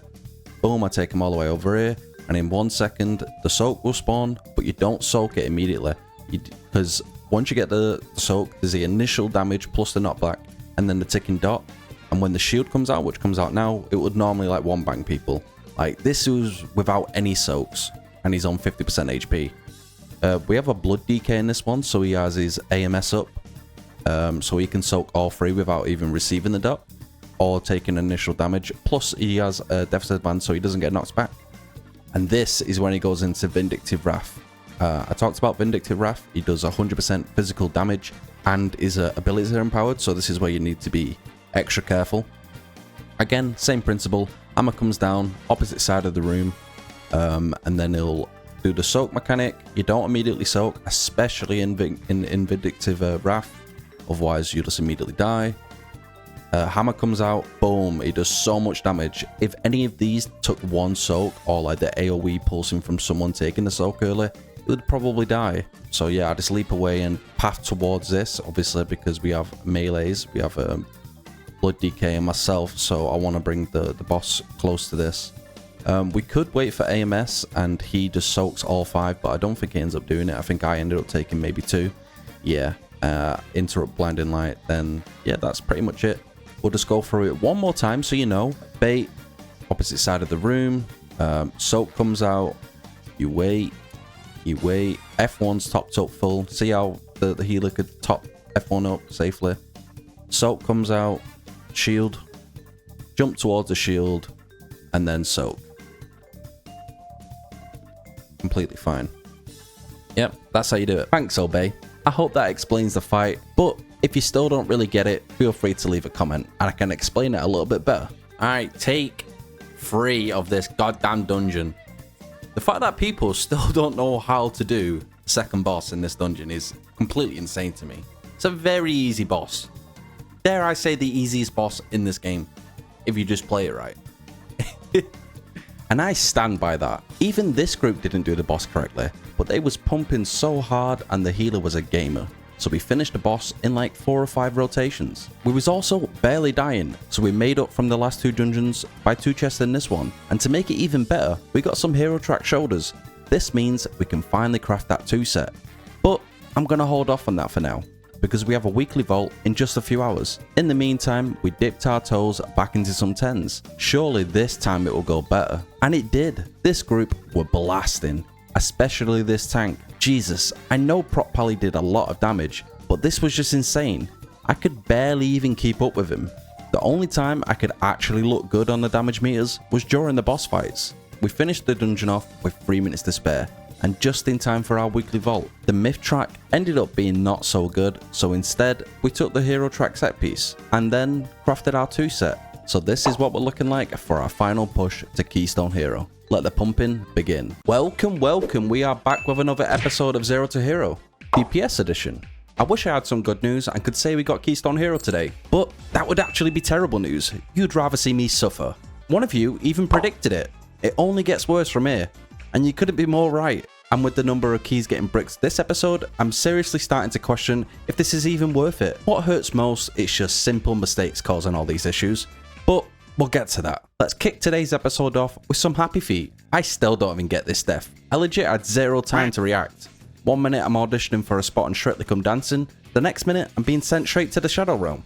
Sometimes this game gives you no time to react. It's so bad it'll have you dodging in real life. Oh my fuck. I dodged in real life there. Honestly, I don't even know what went wrong in this dungeon. My only excuse is just a lack of damage. We also wasted a lot of time during this boss because no one killed the ad, so I just got gratted down. They finished the boss without me, and with only 7 minutes left you'd think our tank would go all out. But no, he still pulled like a little bitch. We ended up wiping on the final boss anyway, so it wasn't a big deal. I tried my best to live. Hell, I even swapped into defensive stance, but it still wasn't enough. At least we got to cheer on our DK from the sidelines though. No loot, but we did get a 9 floodgate. And same thing again. 1 minute the key was going great, then bam, the healer dies. And everything goes to shit. How this demon hunter couldn't survive tanking this pack without a healer is beyond me. I thought you guys said priest healing was easy, but this guy was making it look rough as hell. Your self-sustain on Fury Warrior isn't great, so trying to live without defensives becomes a little bit tricky. Speaking of defensives, did this demon hunter even press any? I main DH, and I know for sure this dude had nothing running. Even if he used Immolation Aura and Demon Spikes, he still wouldn't have got 2-tap like that. His approach on the second attempt was even worse. My dude straight up zoomed in there and almost got 1-banged again. He lived, but I can't say the same for my healer. I wish I could say things got better from here and my DH soloed the pack, which he easily could have by the way, but no, this dude crumbled at the first sign of danger. We ran it back with another group, but again, pure pain from start to finish. On the second pack, the healer fell over instantly, and on the way back, he fell over again. This pull was a little bit spicy in my opinion.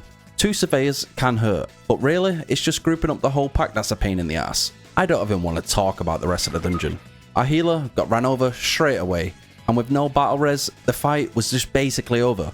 We did continue, but it was doomed from the very start. Also, watching my DK veer off to the right made me question what the hell I'm doing with my life. Watching him slowly run across the map to take a glider just to end up 53 feet from where he just was just insane. I wish this was the first time I've seen it, but no, it happened again with another group. Yeah, we're down to a 7 now. That 8 was doomed from the start. But if you're wondering how it failed, the healer didn't dispel himself on a bomb, so that blew up and killed everyone. But hey, at least we timed a 7. We still got no loot, but we did get an 8 priory. I know, I haven't had the best luck with this dungeon, but this group actually knew what they were doing on Baron. You see how easy this fight can be when you don't instantly soak? I really delayed taking that final soak, but the time was running out, and it looked like my hunter was never going to get a heal, so I just bit the bullet. I'm so sorry, bro. It had to be done. As you can guess, the rest of the dungeon was fine. And we even got a massive upgrade. A hero track weapon. I wasted no time buffing this bad boy up. Let's take this thing for a spin and it ain't motherload. Fuck out of the way! I can't see! There are cars there, motherfucker! Oh, I forgot again. Sorry, Toby. Let's take it for a spin on this second pull. It's a bit long, so let's 2x this bad boy.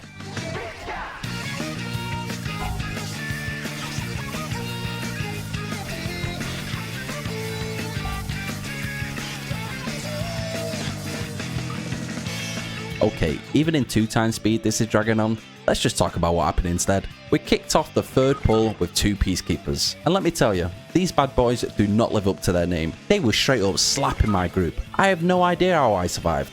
I think this is a good opportunity to talk about the target cap on Fury Warrior. Pulls like this are a shaman's dream, but for us, it's our worst nightmare. You could do your rotation perfectly and still only end up doing the same amount of damage as the tank. And when you're getting turned into a slime mid-fight, it doesn't help your case why you're doing no damage. But there's nothing I can do about it. Even if they changed it so you do reduced damage beyond 5 targets, things would be better. But in pulls like this where there's 9 mobs, only 5 of them take damage. The other 4 are left unscathed. I think that's right anyway. If I'm wrong, please do correct me in the comments. But from my understanding, that's how it works. This whole pull tilted me anyway. It was just a pure wiping fest. Every time I got back, I got turned into a slime and then reincarnated into a bitter man. And no, that's not the name of an anime title. That's just my life story. All jokes aside, somehow we still timed this key despite banging our heads into the wall for a solid 4 minutes. Now it's back to bricking a 9 Theatre of Pain.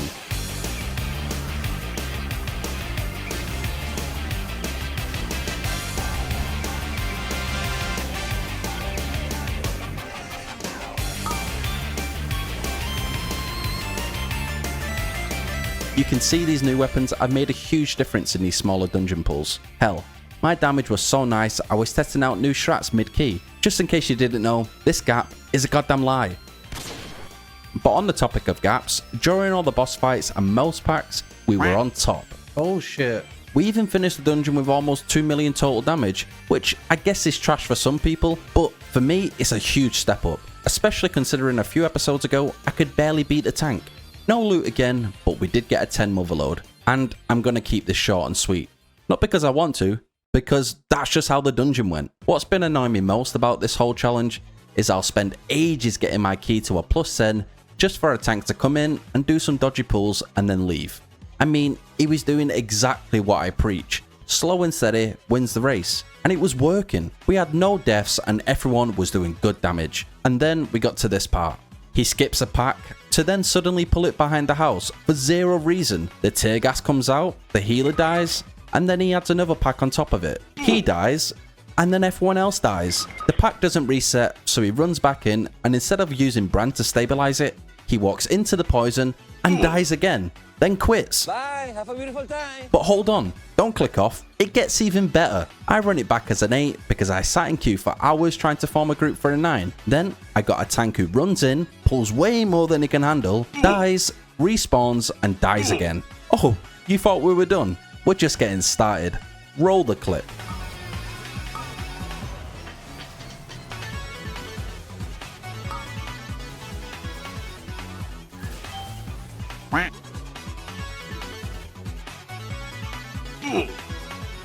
Force the fucking guy over pulls and can't handle it. I don't have anything to stop him.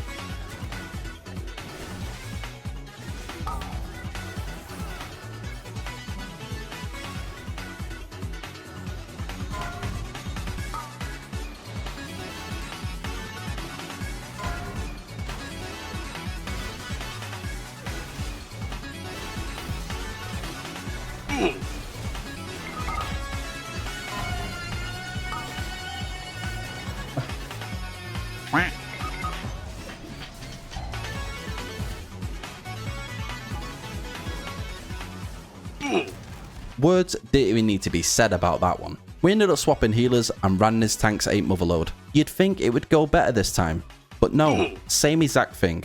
As if he died. As if he died? Is he fucking shit? Oh my god. We obviously continued because it was the tank's key, and then he goes and does this right at the end of the first boss. Honestly, I should have just kicked a few bombs into the boss and finished him off, but I was so tilted and just stuck in my ways. So I guess my own pride killed me here.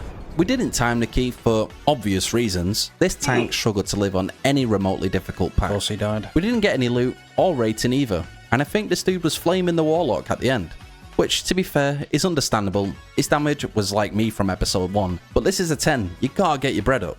But on the bright side, we ran our 6 motherload, 2-chested it, and then immediately 2-chested a Dark Flame Cleft. So now we're back to 10. But first, I did some delves to try and get upgrades, and now we're looking like this going into a 10 Floodgate, which we immediately bricked. I didn't play so great, so let's talk about it. So my first death was just unfortunate. I got rooted as soon as I went in, and then double bombed. Could I have prevented that? Probably not, but these next few deaths I probably could have. During the second boss, our warlock died pretty early on. We were doing tons of damage to quick fuse, so we needed to swap. I marked the other boss with a skull, but I should have typed something too. Maybe tell him to focus the other boss instead. But our tank kept grouping them together, so we were slowly cleaving him down. I tried hard to focus Brunt, but after a while, the cleave killed quick fuse. At the worst possible time too. He spawned the bomb, and at this point, it was GG, because Brunt was never going to charge again. Instead, he just spammed Wallop until... We killed the boss right after this, but the time we wasted was just too much. Even during the swamp boss, I could have played it better. I didn't use Rallying Cry, which could have potentially saved my warlock. I knew I had it up because I literally said it right after he died. Should put Rally Cry on that one. My next death was a classic. People just weren't interrupting, so the mobs were never grouped up nicely. So my dumbass had to run out and kick the mob, then run back in. But because I'm legally blind, I didn't see the frontal and instantly died. And you know the dungeon's rough when your warrior has the most interrupts. We also wiped just before the final boss. This pack is kinda hard, so I won't flame the tank, but you did have meta, bro. At least we got our best in slot trinket though, so it wasn't a huge loss. But now it's back to the hour-long queues. It got so bad I was begging streamers for an invite. And he said this. I need someone that can time an 11. I'm gonna put an 11 in. And if I look at your score, and I look at your gear, I think to myself, it's not possible. I'm sorry. If it was to 10, I'd take you in for sure, Obey. So stick around, Obey. We're gonna get you in another time. Just give me a break on this one if you don't mind. I'm trying to get someone that can do an 11. Fuck this guy. Hey, it's his loss. He missed out on some of the finest Fury Warrior gameplay. But I get it. Fury Warrior doesn't get much love these days. That's why it's one of the lowest performing DPS. After hours of begging, we finally got accepted into a key. This was our moment to prove we're ready for 10s. And it was going great until we got to Gold Chop. And that's when me and my healer made a fatal mistake. I thought he was going to do the hunt mechanic, but it turns out he's already done it. So I just gormlessly walked into death. We ended up wiping, but if we just lock in, we can still time this. Then the worst possible thing happened. We aggroed 2 more bone boys, and my little legs couldn't get there quick enough to interrupt. So we lost the DPS, then right after, we lost our other DPS. We managed to survive and kill off the 2 bone boys, but the run back cost us a lot of time. Going into the Zavwing with only 9 minutes left, the key was basically dead at this point. It didn't help that we wasn't stacking for the swords, and instead of kiting the boss away from the blades, instead we charged towards them, leaving me with no way to get back to the mini boss without the risk of death. But I just said YOLO and leapt right over them bad boys, and came out unscathed. We finally made it to the final boss with 36 minutes of pure pain. But to add more salt into the wound, once we got the boss to 50% HP, he did his big AoE explosion at the exact same time as the ad spawned, so the damage output was just insane. We survived it, but our pally didn't. It didn't take us long to join him though, because on the next manifesting death, our tank got a little overwhelmed and died to the tank buster. The next goal was just painful too, just easily preventable deaths like moving out of the frontal and popping any of your defensives on the scary bits. We got the hunter back up, but he soon died to the exact same mechanic. The rest of the fight was just long and tedious, but I'm glad we got it done and didn't wipe again, because this could have easily turned into an hour-long dungeon if we wasn't careful. We got no IO rating, but at least we got traded some loot, so it wasn't a full waste of time. But now it's back to not getting invited to keys. So instead, we ran our 9 mecha gun, which we easily timed so we can kick the next episode off with a bang, and hopefully get Keystone Hero. Until then, stay pumping. Welcome, we are back with another episode of Zero to Hero, DPS edition. We haven't had the best luck these last few episodes, and I wish this one was different, but no, we're still coming across angry people who take zero accountability. It even got to the point where I was straight up being flamed, and you won't even need to wait to the end of the episode to see it. But while I still got you here, I want to talk about what's next. And I'm gonna be honest, I was thinking about continuing all the tanks to Keystone Hero from last season, but I got a druid to level 80 and got Keystone Hero within like 15 dungeons. So this is sad to say, but tanking is just too easy this season. I also made a demo warlock, but it turns out Cuzzy Slayer decided to steal my idea, so please do go over there and tear him a new one. So the only option left was healer. I was doing some thinking, and I know you guys might not be happy with this pick, but hear me out. I know you love to see me suffer, but I do also want to enjoy this game, so I thought it would be best to go Disc Priest. I know, it's a broken healer right now, but I'm a damage dealer at heart, so this player style suits me the most. But next time I'll play Retro Druid, I promise. Let me know how you feel in the comments, but in the meantime, sit back, relax, and enjoy this horror. There's no better way to kick this off than with a failed dungeon and toxic teammates. I get why they were mad I failed a easy ass mechanic, but even with this mistake it was easily savable. However, my healer couldn't heal the damage from the ad, so we wiped. What's really annoying though is I got the full blame for this dungeon, all because of my warrior. Not the fact that I had a hunter doing 0 damage and that was dying multiple times throughout the key, or my tank who didn't even know mechanics on the boss. So instead, I was running around like a headless chicken making up for that, which later got me killed because my teammate decided to randomly do a U-turn just as he was about to receive the dot. He also tanked the final boss in the middle, which is a big no-no because it creates more problems for the healer. What annoyed me the most was he doubled down after the dungeon ended. Like, is this guy for real? Hell, even if we killed the ad, we still wouldn't have timed the key, but instead of explaining why it's my fault, instead I got told to speak to the hand because the face isn't listening. And at that point, I knew what I was dealing with. A child. I said sorry, and I was gonna move on, I really was, but I got sucked into the rage bait. So I got to typing. I was straight up spitting facts, and this person said the most ignorant thing I've ever heard, and it wasn't even related to the game. But the cherry on top, after all that, all I got told to do was play arms, which is just a classic. It doesn't matter if you have the most kicks or almost topping the damage meters, because at the end of the day, you're still a typical warrior. The funny thing about all this is, I ran back a 10 rookery because I thought I was going completely insane, and we easily timed the key with 4 minutes to spare. We even had the same situation where we failed the mechanic, but we lived through it this time. We got 1 IO rating, which is better than nothing I guess. I don't know why, but this last 100 IO rating was harder than getting to 3k on my VDH. Pretty much every key after this was a big fat flop. You got the occasional one where everyone played really well and we easily 2-chested it, but let's just focus on the flops. It mostly just came down to bad decision making, like our first wipe on Darkflame Cleft. Instead of just committing to the boss, people decided to stop hitting it and then suddenly started focusing the cart. 2 members of the group lived, but the tank died to the tank buster. Also, people dying to the giant AoE before the second boss definitely didn't do us any favors. Our healer also died during the second boss. We tried to power through and kill it before it killed us, but that didn't happen. We ran it back, but people not fully understanding the mechanics, it was making the fight way harder than it needed to be. The best way to handle this boss is to light as many candles as possible on the first set of mechanics, and then only blow out 1 candle, and it's usually the one I put a blue marker on. My tank also just straight up walked out of melee, so the boss just slapped me to death. Even in the next dungeon, it was the same exact thing. People not fully understanding the mechanics, so we got too many dots on us, and when the big AoE blast came out, it took out half the group. Our mage also died on the Candle King boss, so that wasted a bit more time, but because it's Darkflame Cleft, the timer is very generous. So even with these mistakes, you can easily time the key on a 10. We got 35 IO rating, and a back upgrade.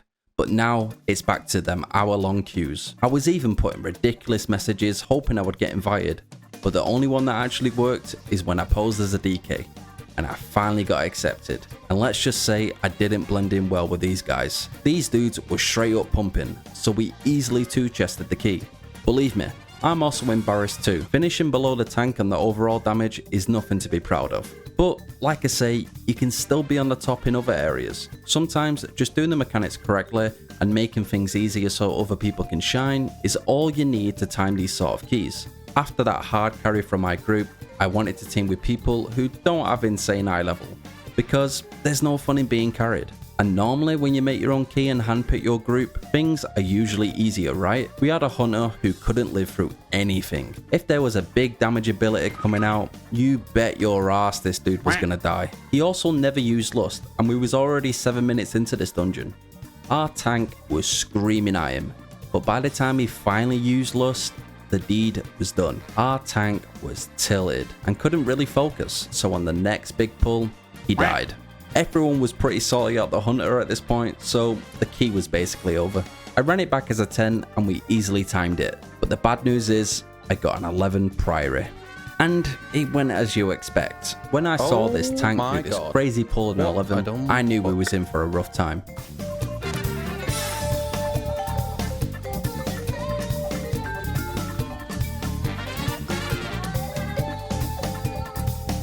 The rest of the pulls leading up to the first boss were also insane. I already know this idiot is going to pull the mini boss with that giant pack. So I'm saving Avatar for and all my other cooldowns because I can just feel it in my bones. Oh my god, bro. Oh, hell no, man. What the fuck, man?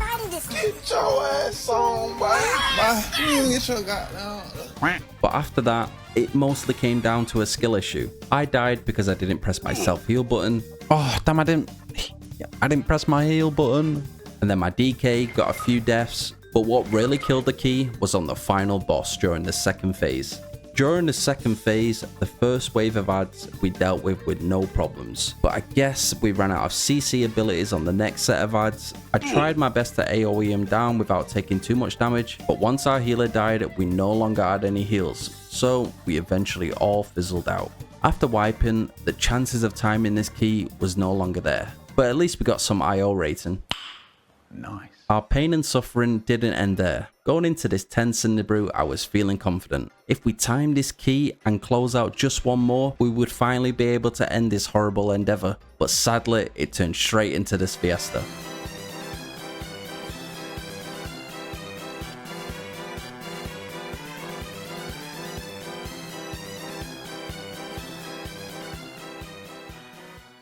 The first boss didn't go any better. People just dying on the first phase. Then I got knocked right into death during the intermission. The packs were also slapping us up. I can't fucking see a thing in this goddamn... We got to the point where we was just straight up getting overwhelmed. 31 deaths and 37 minutes later, we finally closed out this key. We got some IO rating, but nothing to push us over the edge. Oh, and the chaos still kept going. We lost our healer midway through the first boss, then the mage, and then our monk soon followed, leaving me and the tank to finish off the first boss. Our main issue this dungeon though was this mage. Not only was he butt pulling and wiping the whole group, he also was dying to pretty much everything. All this would have been fine if he was doing damage, but he wasn't even contributing in that either.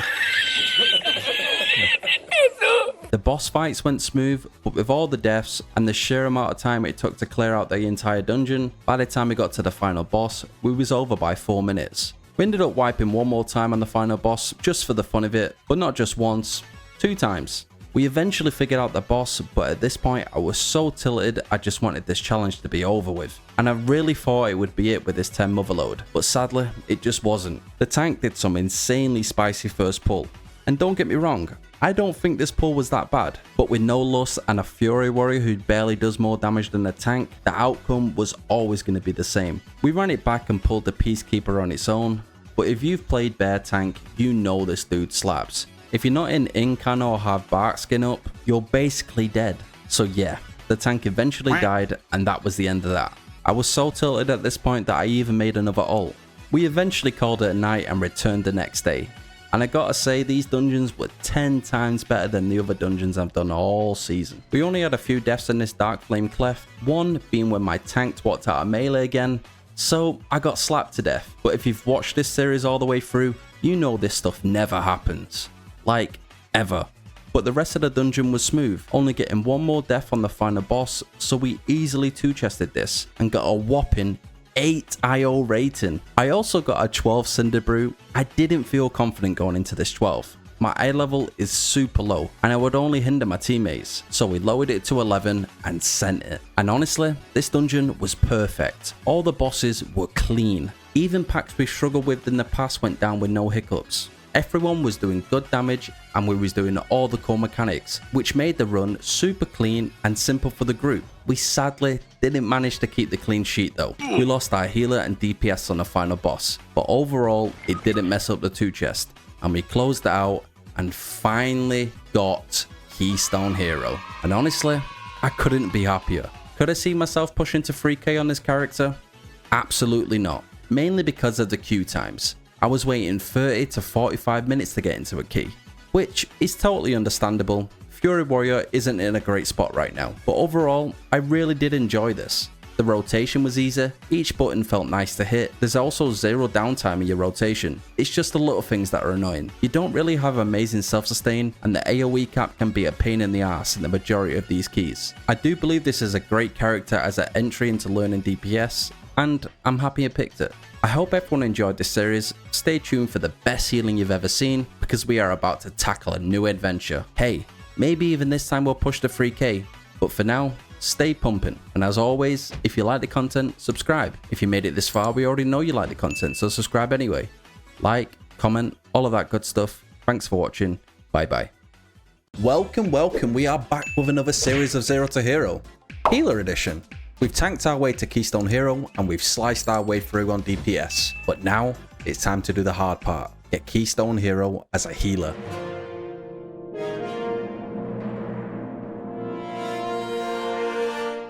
Just a little side note before we kick things off. These videos are purely for entertainment. I may flame a few people, but it's all in good fun. I'm also terrible at this game, so before you go in the comments and type some stuff, take a long hard look in the mirror and realise this is why you don't get invited to parties. What? Now we got that out of the way, let's lay down some ground rules. No gold transfers, no logging onto my alts to help me with repairs. If I'm low on cash, I gotta suffer and start doing some digital slavery, aka mining and herbing. No Raider IO connection. This means I can't go around flexing my inflated IO rating. I gotta keep it blank so it looks like I've never played the game before. But we won't need to worry about that because my gameplay will speak for itself. Last but certainly not least, this is a solo journey, so no hitting up my Discord to ask for a carry. I gotta ride this ship alone, and if it fails and sinks, I'm gonna go down with it. Now the foundation's laid out, let's jump into some dungeons. I'm just gonna come out and say it. I'm suffering big time. I thought if I named my character Bless Up, it would give me some divine power, but no. Instead, it's giving me teammates who don't even know how to press a defense button. But to be fair, my healing was a bit of an issue as well. The main mechanic of Priest is keeping atonement on all your teammates, and then just deal damage. But if you remember the good old days of my Mistweaver, you know my renewing mist up time was shocking. So this means I'm going to be struggling a lot. Just like on the first boss, I had 0 planning going into this boss, so during the intermission I had nothing to help out my team. If this key was any higher, my group would have collapsed. The second intermission was just as bad. People was running out my range and I had no idea if the damage I was doing to the boss was actually healing my group, because during this phase he's meant to be immune. Despite the dreadful healing, no one actually died. Are you sure about that? Well, not until the last bit of the fight, but we don't talk about that. This dungeon only gets worse from here too. Because I don't have an interrupt, I knew this climb was going to be a pain in the ass. I'm normally the one to interrupt this stuff, so when it actually goes out, I'm not used to the effects. This volley perfectly lines up with the swirl mechanic. So I got slowed, and having no insane movement mechanics, I got hit by the swirl and died. The exact same thing happened on the next pack too. Fucking can't do this, bro. Can they fucking interrupt? And when I saw there's only been a grand total of 8 interrupts this entire dungeon, I just knew we was in for a good one. If your group can't even interrupt mechanics, how do you expect them to do actual mechanics on the boss? If I was an actual gamer, I could have been able to heal this boss, plus do the B mechanic. But only being on healer for like 12 minutes, there's only so much a guy can do. I slightly got used to doing both on the second attempt, but we still got overwhelmed. All I had to do was destroy the barrels. I was getting overwhelmed. They was making it 10 times harder than it needed to be. I can't heal and do the bees at the same time. I just can't. I can't. I don't have the eye level and I don't have the confidence. I don't even know half my buttons. I'm still learning. We was slowly building up that knowledge, but once we got to the Zav wing, it all went out the window. My tank rushed ahead before we've even finished off the last mob, so his big AoE came out and blasted us down. I did manage to recover, but once I did, my brain just shut off and I forgot what button to press. So instead, I just slowly watched myself die. I pressed my health pot. I've definitely pressed my health pot. Ain't no way I didn't press it. Zav didn't go any better either. Honestly, this was just embarrassing. I still don't even know what I was doing wrong. First, we lost our mage. This meant we had no one to kill the banner. And again, with no fancy movements, I just died. Again, I'm dead. And again. I can't do anything. That was the only issue I really had in this dungeon. The rest of it went smooth, so we easily timed it with 5 minutes to spare. I'm him. This is really hard. When I was playing Mistweaver, I was used to being in melee, so I was like following people around a lot, so it was easier. But now that I'm ranged and like when people start ticking health, I don't know what buttons to press. I just kind of watch them die, and I don't know if I'm meant to use penance on the enemies or am I meant to save it for when my teammates take big damage. I don't know. It seems like atonement, when I have atonement on people, the only time when it does like good amount of healing is when I use Mind Blast and turn into like this void demon. And then Void Blast does like 10% of their health every hit, or maybe 5%. So I really don't know. I'm hoping these guys are decent eye level, so it's not another completely rough one. This dungeon also turned out alright. The first death was because my brain just shut off. I'm too busy thinking about what buttons I need to press that I didn't even realize I was about to die. Oh, whoops. Thankfully, my team was able to hold out and kill the boss, but we did lose our tank in the process. The third boss was easy. The only scary part is when the ad comes out, and the only other scary part on this dungeon was straight after the boss. But it turns out it was actually a breeze. I did need to burn a few cooldowns, however, they're not really needed for the next area, because you can just jump into a bubble and become immortal. The last boss is also pretty straightforward. I even finally got to use my meld tech, where you basically dodge a full mechanic and take 0 damage. The only deadly bit on this boss is when the magnet sucks you in, but as long as you're far away from it, you take insane reduced damage, so this was also a breeze. But now, it's back to pure panicking on a 2 Cinder Brew. I'm dead. Oh, I'm him.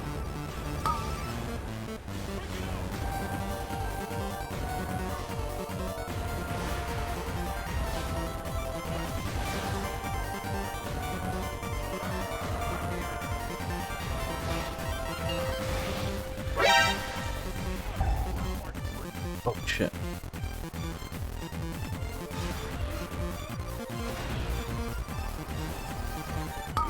Oh,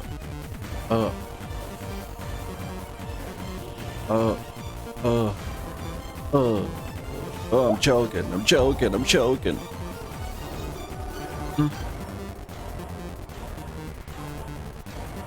Save me. Something. Do something.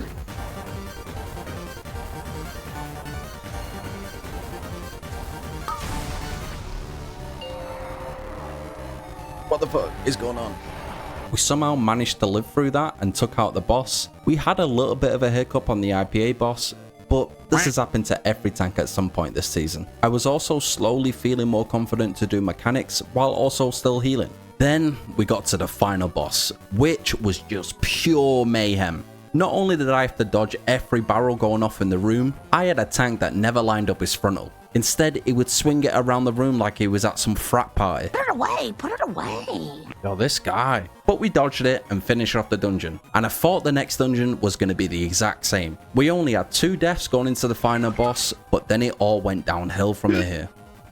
I don't know why, but this boss was a pain in the ass to heal. I had a tank who was getting himself punched into pools. We got him back up, but me not realizing how big the room was, I ran out of healing range, so he ended up dying. We ran it back, but it was the same thing. But instead of a pool, it was straight off the map this time. And then came the flaming. I was straight up being told to dispel. I'm sorry, but there's only so much I can do. I can't dispel stupidity. The worst thing is though, the tank joined in. But then I felt bad a few minutes later, because it turns out he wasn't actually flaming, but asking a question. I spent so many years playing League of Legends, I forgot the question mark actually means asking a question, and not just being a condescending arsehole. After I realized it was a question, I told him and guided him with pings, like a nice little healer. And honestly, he improved. I can't say the same for my DPS though. They were still getting 100 to 0'd in a matter of seconds. We did try to play it out, but it was a losing battle. I can't do it, boys. I can't do it. These guys are just... I don't know. On the final attempt, we had a minute on the clock. It was time to go big or go home. If we didn't lock in and pump our hearts out, we would have wasted 33 minutes of our lives. But with the skin of our teeth, we finally killed the boss. So all that pain and suffering wasn't wasted. You thought them last few dungeons were rough? Well, you thought wrong. I want to talk about these goddamn prop paladins. What the hell did I do? There's a couple of them in the next few dungeons, so let's break each one down. Explain to me how this dude was killing each pack one by one. And I'm not kidding either. This dude was taking it so slow, you could probably stop. But what I just don't get is how he went from doing that to pulling this. Like, what the fuck? And don't even think about going in the comments and saying, this pull isn't that bad. It's dumb. Plain and simple. There's so much unnecessary damage for a measly few percent. This was also back before the Lynx nerf, so yeah, this pull is bad. Don't forget, I've been healing for like 2 hours at this point too. So there's only so much I can do. I knew we was in for a bad time before we even got to Baron. So when we actually got there, panic set in. And it wasn't so bad at first, but when the 5 soak came out on top of Vindictive Wrath, I knew it was GG. They soak too early and the shield comes out and slows me. My little legs can barely make out of the circle in time, and because I couldn't deal any damage to heal on a group, we all eventually died. And at that point, there was only 9 minutes left in the dungeon, so the key was basically over. So they all just quit. The next dungeon didn't go any better. Dare I say it was even worse. This dude just ran straight in and almost got one-banged. I've not played Prop Paladin all that much, but surely they don't take this much damage. I was fighting for my life trying to keep this dude alive, but he eventually fell over. I was convinced this guy wasn't pressing any buttons, because even with a pain sup, this dude was taking way more damage than I can handle. The pulls he was doing was also next to insane. I mean, I know it's a 2, but 5 assassins, a thug, and a peacekeeper is not your typical pull. And then we got to the first boss, and even during the melee phase, this dude was just getting slapped up. The thing that sucks the most is we nearly finished this whole mechanic, but instead of finishing it off, my 2 melee decided to run away, and the ball blows up, kills my tank, and then we eventually wiped. To rub it in even more, I check the logs and see my tank only has 4% uptime on Shield of Righteousness. Like, come on. I got tired of 2s at this point, so I finally dipped my toes into some 4s, and I thought it was gonna go better, but no. I have a tank who think he's him, when in fact, he's just a straight up idiot. Not only did he run off and chain pull a super difficult pack, he tanked it in a path where another deadly pack roams, so once them bad boys joined in, it was basically over. I did try some tech where I line of sight any cast being put on me, but I can only keep that up for so long. I did get a res and we did kill this pack, but this pull was not necessary at all. Even the next pull after the first boss was baffling. It went from 100 to 0 in a matter of seconds. For some reason, we pulled this pack, and that just completely threw me off my game. We then ran around the corner to pull another pack, but by the time I got there, not only did my atonement run out, I couldn't even cast my AoE ability because I was afraid I'd be sucked into the death swirl. When I got back, we were still tanking that pack on the stairs, so I couldn't even heal half the group. The 3 main things I drilled into my head when learning this game was don't stand in the bad stuff, interrupt, and never fight on stairs. No one died, but before I could compose myself and figure out which button I put my mass dispel on, the tank was already jumping into the next pack. And I mean, I don't blame him. I do the exact same thing. But damn, give a brother time to catch his breath. Understanding my heal range is becoming a big problem for me. I just keep forgetting if I play too far away, half my abilities won't even land on my teammates, and no atonements on them will always lead to someone dying. But mixing that in with all the other mechanics, plus that annoying ass affix, it's becoming a little bit overwhelming for me. Even though this dungeon was hell, I think it made me more confident. But these sort of pulls are not okay, Mr. Tank. I was slowly getting into a rhythm, but because now I'm doing 4s, there was an affix thrown into the mix, and it was completely throwing me off. Not only did I have to worry about dispelling the affix, I also had 2 Feasting Void to worry about. And I did almost make it through it, but after a while, we died. I have a feeling he's going to chain pull. Oh my god, he is. That's so stupid though.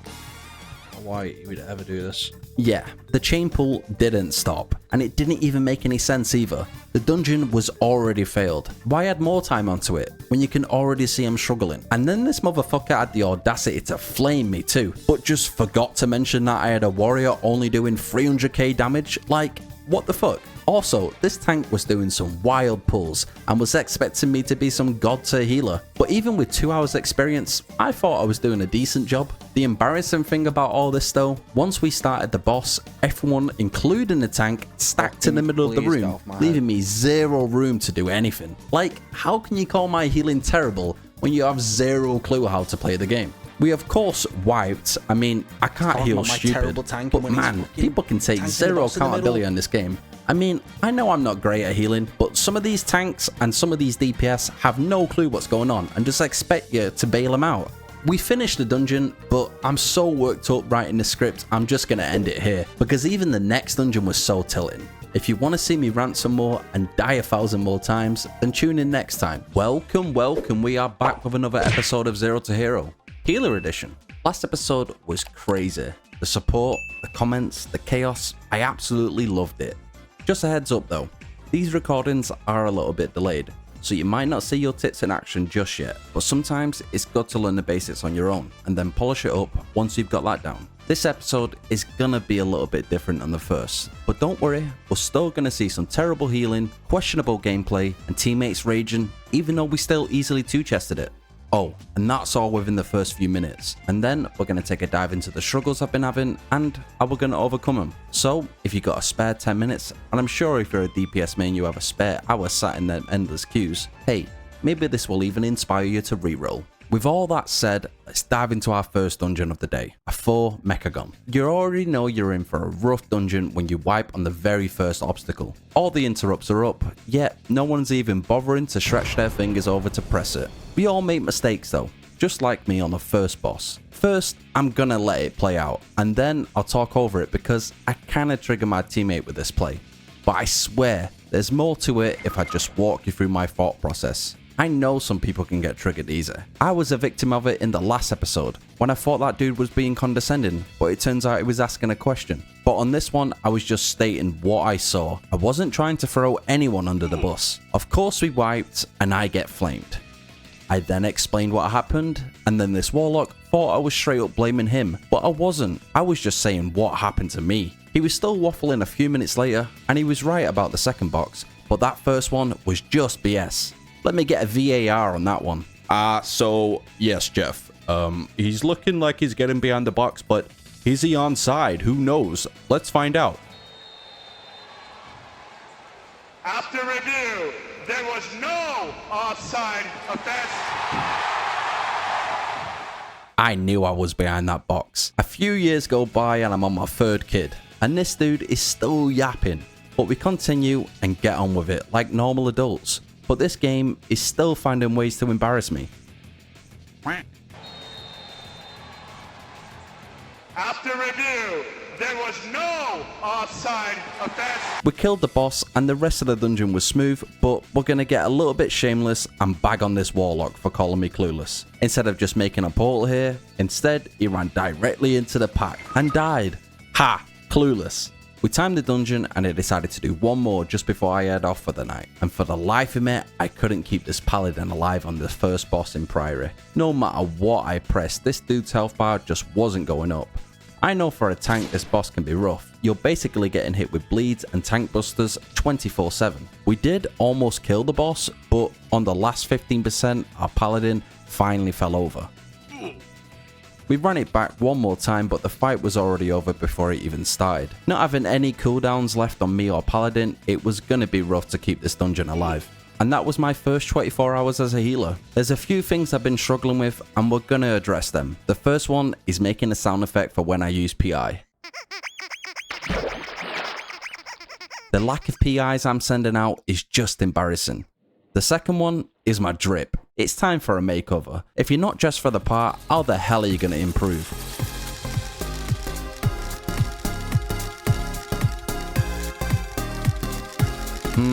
The head isn't working.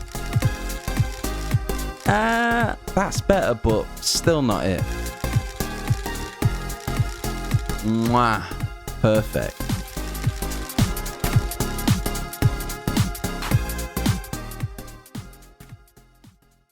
Now we're dressed apart, let's jump into a 5 Cinder Brew. And honestly, it didn't change much. My dumbass was still forgetting to pop PI. Hell, I didn't even get round to using it until the first boss. But this is a sound effect we went with. Aw, crap.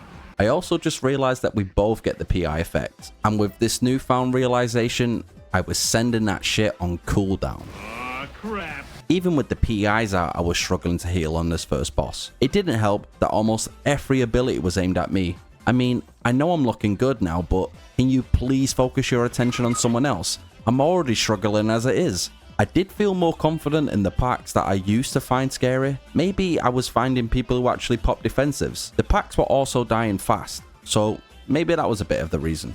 Hell, even the tank thought my healing was decent because he had no problems pulling this entire boss room. Normally, I would have crumbled, but as long as I'm keeping atonement on everyone and spamming Mind Blast on CD, we are bing chilling. Despite all that though, I was still dying due to being slowed by an ability that can be interrupted. Use your goddamn interrupts, people. They saves lives. They saves lives. What? They save lives.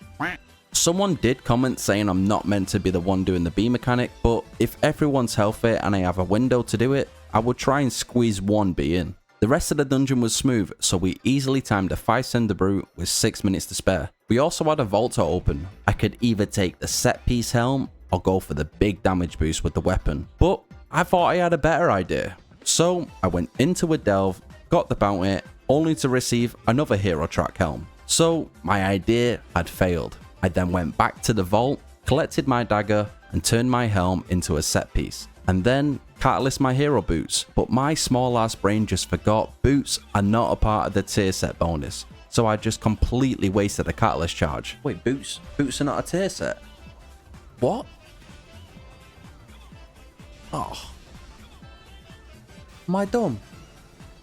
Since when are boots not tier set? Oh. We all have our moments, but most people don't document them to the entire world. Despite having brain damage, we still figured out how to join a dungeon. However though, it didn't go that well. Our tank thought it would be a good idea to pull this pack. And don't get me wrong, I pull way more than this normally, but I just don't tank it here, and I bet you already guessed why.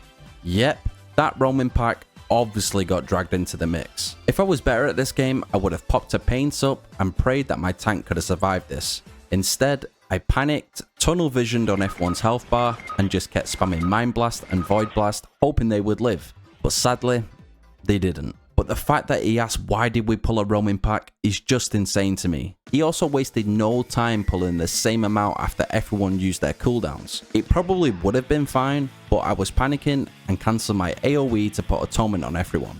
So every bit of damage I was doing wasn't even healing anybody.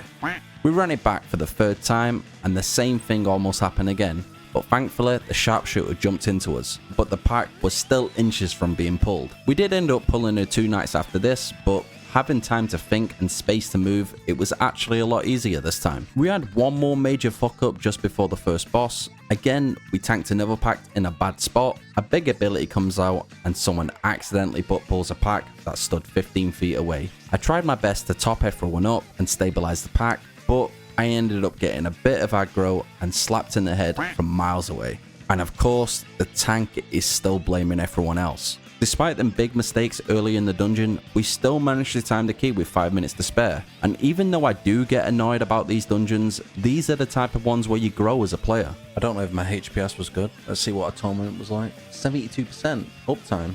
Is that good? I feel like that's good. That fucking tank, I swear. See how many interrupts people did. He was terrible, man. He was terrible. He was like telling people not to butt pull, but then it'd like tank the pack in the worst place possible and then blame the team. I don't know. It was very weird. It was very weird. I'm just going to let these next few clips play out because I don't even know what I'm doing wrong.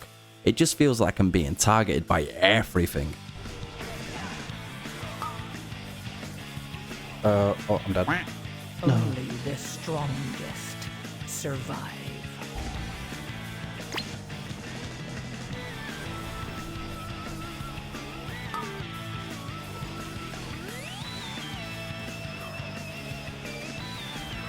Fuck me, this is hard to heal. Why do I keep getting targeted though?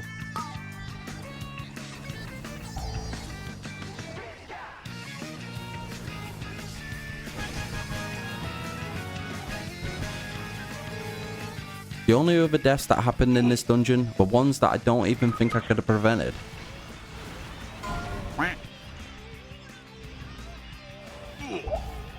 Hell, some of these were just unbelievable. But despite all that, we still kept trucking away, and we finished the dungeon with just over a minute to spare. I was feeling confident now, and we are finally doing 6s. But I feel I can push higher, but I just need that little bit of gear boost. And there's no better place than tier 11 delves, where even my brand was straight up trolling me. We're going in! 1 minute we're fighting the underpin.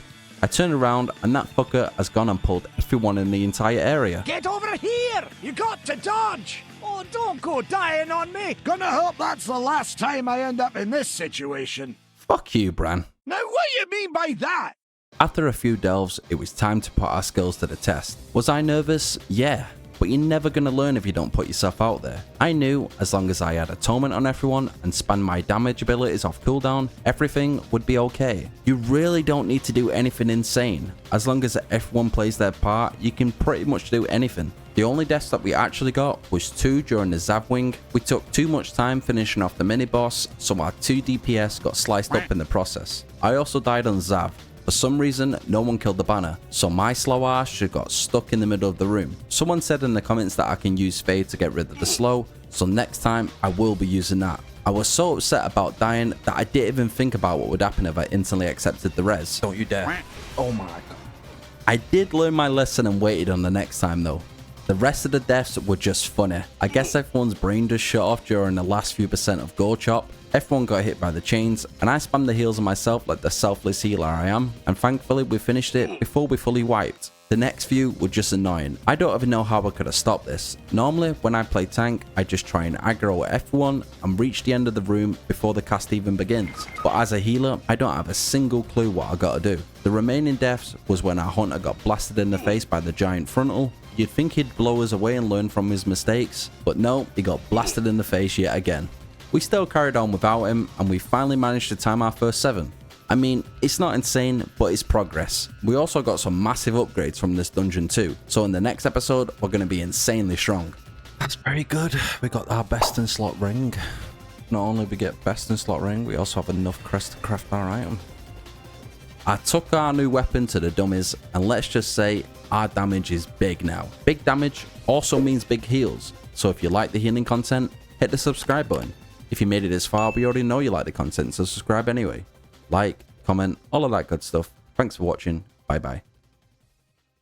Welcome, welcome. We are back with another episode of Zero to Hero, Healer Edition. I've got some good news and I've got some bad news. The good news is the content is fully up to date now. The clips you've been watching so far was filmed over a month ago. The bad news though is that I'm terrible again. Not going to go into my personal life because that's not what the channel is about. But let's just say I've not played in over a month. Honestly, I didn't expect people to enjoy this class so much. It's been popping off and I'm really grateful for that. I've also finally put your tips into action, setting up a feather macro and getting this week aura for my PI. PI for me, girly. Enough of the yapping. Let's kick things off with a 7 workshop. This is the last dungeon you'll see that was filmed over a month ago, but the next couple are all fresh, I promise. Honestly, this dungeon I actually felt like a healer. Everything was going smooth, the healing was about to be dished out, and then poof, instant death. Now, I normally brag about having 200 MS, but sometimes I go back to being an average Joe, and instead of reacting to my teammates dying, I just sit back and watch them slowly die a painful death. But when I'm in the thick of it, I'm just on fire. Every ability is going out, except for my shield ability. I was hoping no one would catch on, but sadly, someone did notice. And I know what you're gonna say, stop being a But it just goes back to when I played Mistweaver. My renewing mist uptime was just awful, even though it was one of my main abilities. This is something I'm going to improve on, but not in this episode. Maybe in the next? Who knows? Cujo was a lot easier this time. I just wasn't getting cooked by the broken arse line of sight. The only other death that happened was during the maze bit. Me and the tank kept failing, and I guess our paladin grew a little bit impatient and decided to try and take on the pack by himself. Let's just say it didn't succeed. I also finally had my true god tier healer moment on the third boss. Both of my DPS ended up getting tagged by the beam, and I know from personal experience that dot hits like a truck. So I wasted no time sending both of my pain subs on them. They both lived, and I felt like God himself. Bless up. I know I said there was no more deaths in this dungeon. What can I say? I love to lie, but there was nothing I could do about these deaths. One minute he was alive, and the next minute he wasn't. And what the hell can I do when my tank gets yeeted off the map? Yeah, I could have gripped him, but I'm not having talented into that. I also said I wanted to show my talents in this episode, so for you priest mains out there, this is what I'm rocking. Is it good? Is it bad? I have no idea. I just closed my eyes and spam clicked. We ended up living without the tank and closed out the dungeon. We got no loot, but we did have 2 vaults to open. Okay, so I've not played in like a month and a half, so I've got a lot of stuff to catch up on. This was the perfect welcome back dungeon, getting thrown into a 7 with some heavily undergeared dudes. My only saving grace was this warlock, but even if he pumped, I still had to heal, and getting thrown into Floodgate on my very first one was not ideal. As you can tell by the first pull, I didn't know what the hell I was doing. My positioning was bad, and I forgot half my buttons, but I didn't die, and that's the main thing. Yeah, we may have lost a teammate, but that dude is 624 eye level and an Auguvoker, so who actually cares? The only hard part about this dungeon was the bosses. They was long, and my teammate could not dodge a giant ball for the life of him. I was fine in the jump start phase, but once that was over, the real dead mechanic was back. The giant ass ball. The first boss was down and things were going good. Then we got to the architects. Flying over to the next area, I was thinking, okay, I'm assuming this is going to be a double pull, because this guy likes to go big or go home. But what I didn't expect was for this dude to straight up aggro the architect without even knocking him down first. Then he jumped straight into the other pack. Now, this maybe could have been fine, but when the Kelp boys came in and gratted F1 down, I was just left in pure confusion. That was a dreadful pull. What the fuck was that? How the hell did the Kelps pull? What the fuck was that? We gotta kill the... What? Now the easy part is out the way, let's get to the hard part. The second boss was a pain in the ass. Because the dot does so much damage and these dudes are so heavily undergeared, I basically have no time to react before they instantly die. It was good when the second dude died because I knew for sure we would have it in the bag. Yeah, it may have taken a bit longer, but it was way easier to heal. The swamp boss for me was the hard part of the dungeon. My healing output just wasn't enough during the splishy wacky whack phase, so we lost one of our DPS. This also meant I got the chain mechanic, which I completely forgot about, so naturally when it came out I moved to my little safe area, completely forgetting I'm now a victim and need to move with my team, so bam, the first wipe was on me. Closer to that side. The second try was just pure agony. I'm just gonna let the clip roll so you can judge my amazing healing.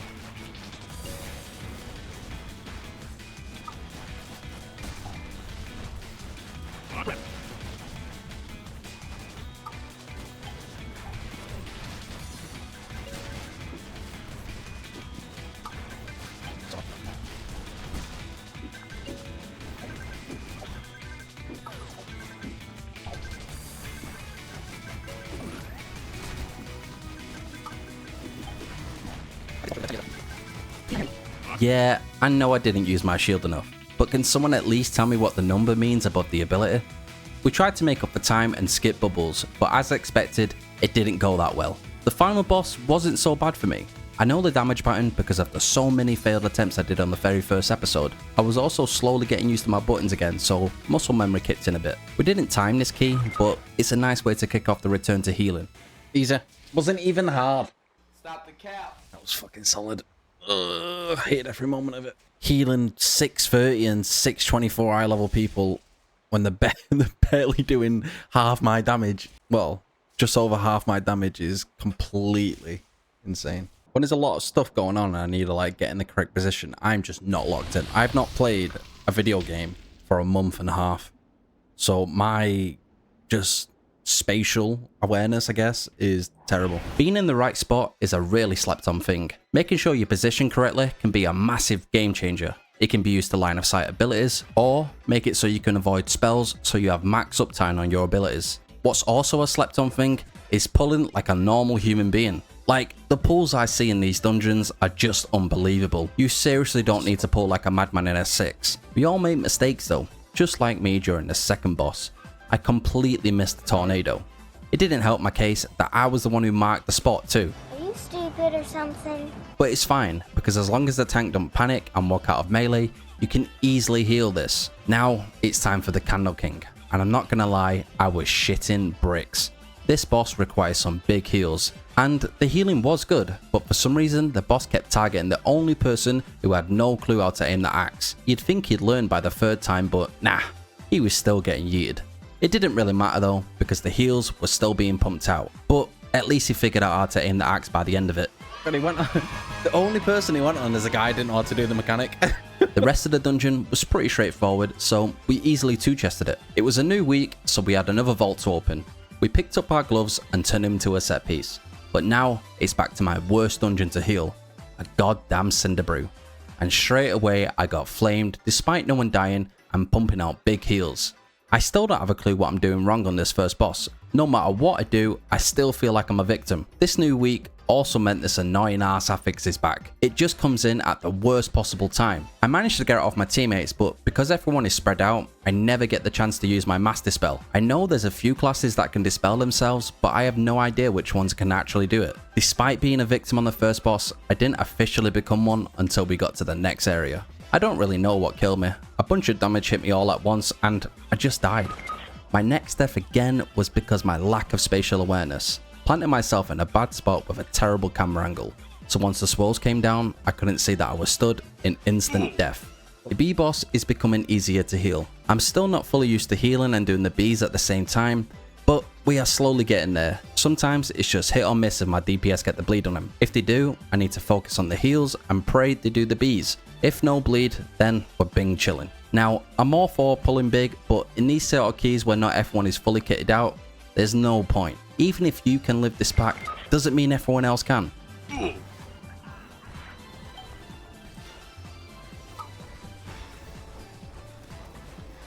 You'd think he'd learn and not chain pull once everyone got back, but nah, he charged right on in.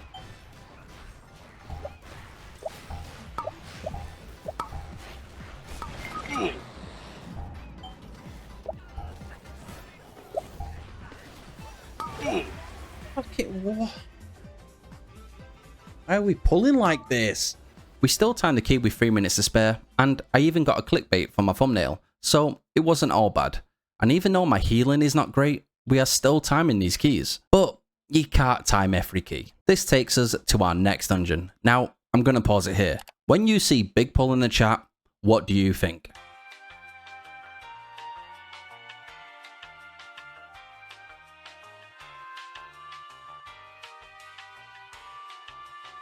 Now, I thought it was going to be option A, and I was fully prepared for that, but damn, 2 nights are so hard to heal. My dumbass ended up getting holy locked because I forgot my penance takes about 2 years to finish.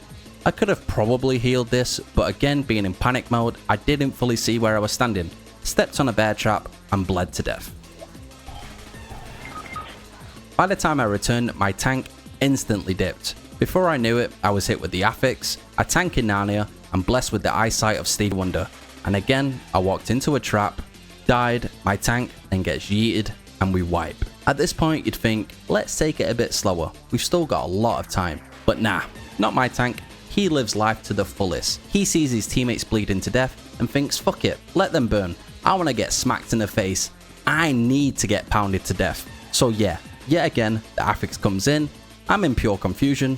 Started getting shot in the face by 4 guns, bit in the ankles by some big cats. We obviously wipe, and instead of just carrying on and taking it slower, my mage instead dips out.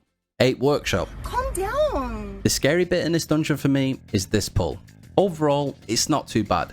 The damage isn't spiky, it's just praying my tank knows what he's doing and doesn't get one banged by the bleed. There can be a nasty overlap if people don't CC the gunk at the right time. If it goes off during the mega drill, that can be a real killer. The healing absorb and the drill damage can get very scary, but as long as I have atonement and spamming my damage abilities, we are usually okay. But this next clip is the example I was talking about. I can heal it, but my tank first needs to live through the gather. I had no pain subs left and he didn't pop brand. and because I didn't set up before the tank, by the time I got there and was ready to go, he was already dead.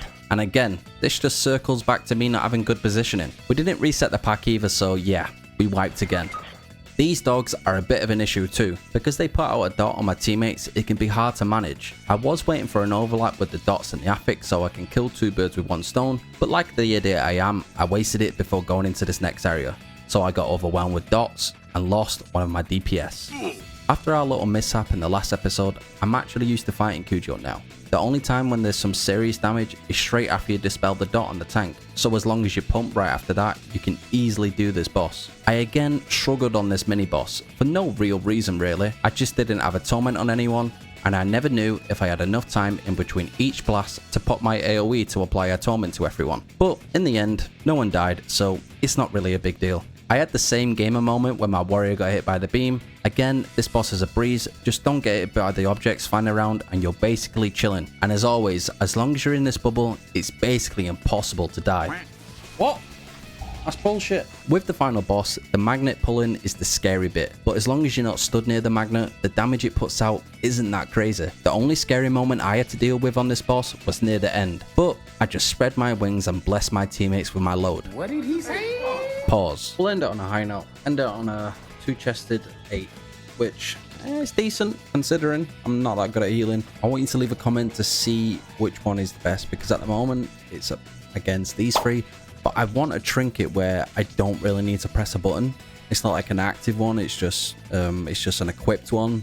So whatever gives me the best healing and it's the easiest to use, that is the one I should get. So if you could leave a comment telling me which one's best, then that would be great. You heard the man. If you know what's best, let me know. I don't plan on playing this character for ages, so anything that gives me big heals is what I want. If you like the content, subscribe. If you made it this far, we already know you like the content, so subscribe anyway. Like, comment, all of that good stuff. Thanks for watching.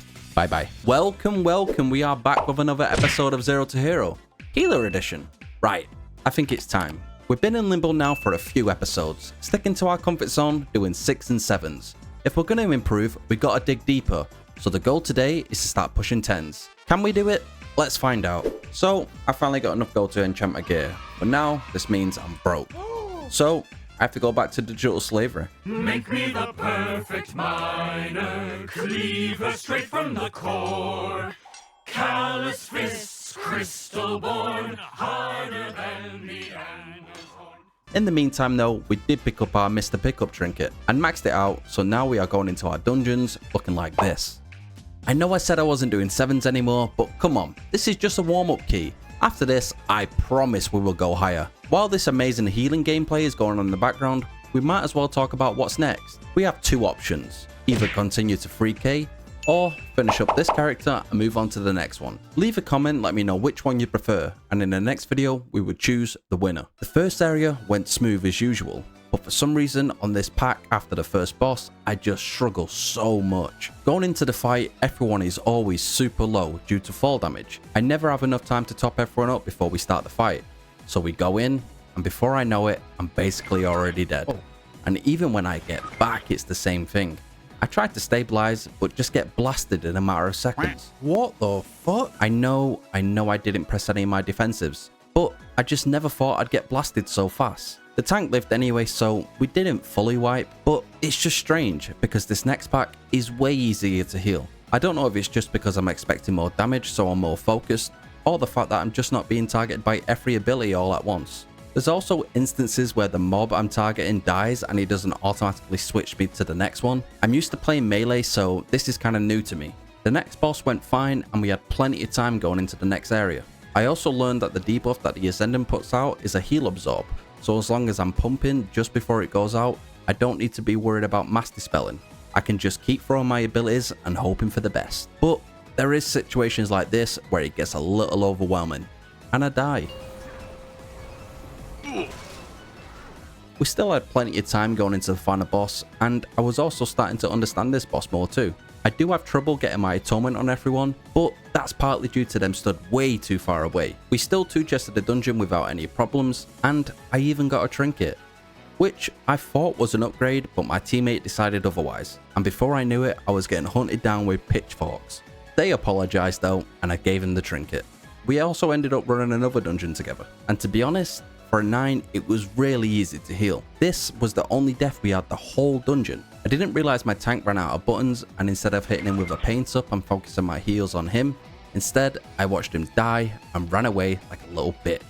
I don't know about you guys, but coming from being a tank main, I just assume the tank never needs me. Yeah, I will throw them a paint up and a shield at the start of a pull, but once they're settled in, I won't really bother with them. I'll throw them a shield just before a tank buster, or if I remember that I have that ability. But in my eyes, tanks like VDH and Blood DK don't really need a healer. Obviously, once we get to the higher keys, they will need some attention, but in these lower ones, they should be fine.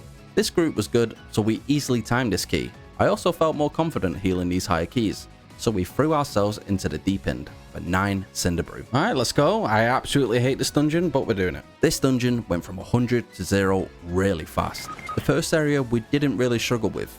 Yeah, I still have no clue what to do during the intermission, but no one died and we cleaned out the first boss. Then we got to this part. The Africs came in, and instead of using my Mass Dispel, I got greedy and wanted to save it for the next pack. But before I knew it, I was getting blasted down and I died. I sat there waiting for a battle res, but it never came, so we eventually wiped. The pack also didn't reset. We tried to stabilize it, but with enemies coming from every angle, it was pretty much impossible.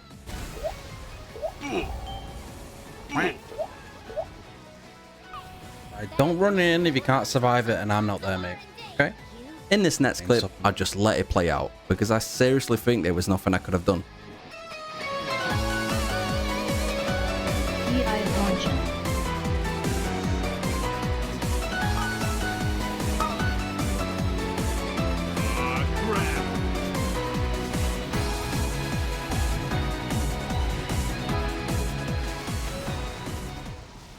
Jesus Christ.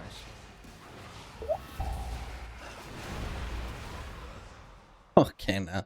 No one person interrupted. Holy shit. This next clip also goes back to what I was saying before. I just don't expect my tank to instantly die when going into the next area. I know the final sting mechanic is coming out, but I just assume he's going to be fine. I also kind of messed up myself by not using a shield on him before my penance, so he died. The B boss was insanely hard to heal. My whole screen was just a sea of red. In the past, I would have just been standing there thinking of what button to press, but not this time. We was dishing out them heals like I was Oprah. You get a heal, you get a heal, everybody gets a heal. It's a shame though, because even after we recovered, we still had a long way to go. And towards the end of the fight, I just had too many bleeds on myself and got blown straight into the Shadow Realm. Despite dying so many times, we were still able to time this key with just under 3 minutes to spare. And we kept that momentum going into a 9 rookery. In the next episode, I do want to do a tier list of which dungeons I thought were hardest to heal. But for now, let's just stick to this one. The first area is rough, but that's not where I struggle. Fighting these damn diffusers is where I struggle. I know there's certain spots where I can line of sight abilities, but because my tank always races ahead, by the time I get there and plant up, the suck mechanic is already wreaking havoc on my entire group. Luckily this time though, I saved my PI, so I had a bit of haste to quickly get my abilities out. So getting through the initial part of the fight, I felt more confident as I settled in. Hell, I even started throwing out abilities I don't normally use, such as Flash Shield and Barrier. The double diffusers, however, didn't go that great. Towards the end of the fight, I again lost focus on my tank's health. Before I knew it, he was 6 feet under. But with a swift battle res, we was able to recover the pack. But sadly, my druid did a runner and line of sighted me. And because I was in panic mode and trying to recover the pack, I wasn't throwing out any damage or heals, so I eventually dropped as well. We didn't fully wipe, and the rest of the dungeon was smooth. But screw them damn diffusers, man. They're impossible to heal. But now that we've timed a few 9s, we finally have a decent IO rating. And it was time to join the big leagues and finally try to heal some 10s. But before we get all excited, I still do my routine eye level check. And once I saw my tank was 684, I just knew this was going to be an easy run. And honestly, it was insanely easy to heal. Hell, I even said it out loud after beating the second boss. So far so good, no one's died. But of course, that put a curse on me. So immediately into the next pack, Stevie Wonder decided to pay me a visit, and before I knew it, I was dead. The only other deaths that happened was due to people not playing Mario Kart when they were younger. If you see a bomb, you run. Otherwise, this happens. Here we go!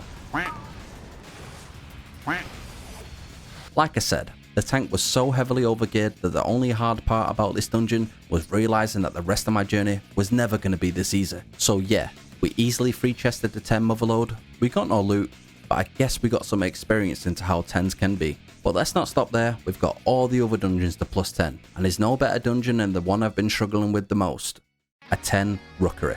This group wasn't heavily overgeared, they was all around 660 eye level, so I knew my healing had to be on point, and honestly, I felt a massive difference in this key. Once the localized storm mechanic came out, I felt what true damage was like. Before I even got a chance to think, my maid was already looking at us from above.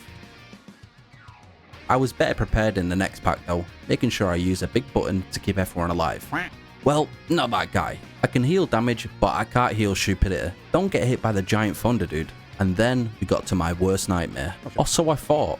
Turns out someone butt pulled on the way down, so all the panic about the next area went away. We did end up losing our tank in this pull, but because the respawn point is so close, it wasn't even a big deal. We didn't fully wipe, and this meant everyone was full health going into the next pack, so we cleaned it out with no casualties.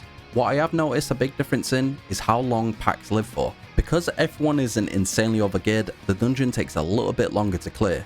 Hell, even the bosses that normally go down fast were taking a lot longer to kill. This meant there was also more chances to mess up, which is exactly what happened. I got the debuff on me, passed it on, and instead of my teammate taking the buff off of the other dude, instead he ran away, leaving me to take 2 stacks of the buff. And again, not being swift with my reaction, I was dead before I even knew I was in danger. Because we was taking so long to clear this dungeon, we only had 9 minutes going to the final area. Our tank wasn't doing us any favours either by overpulling.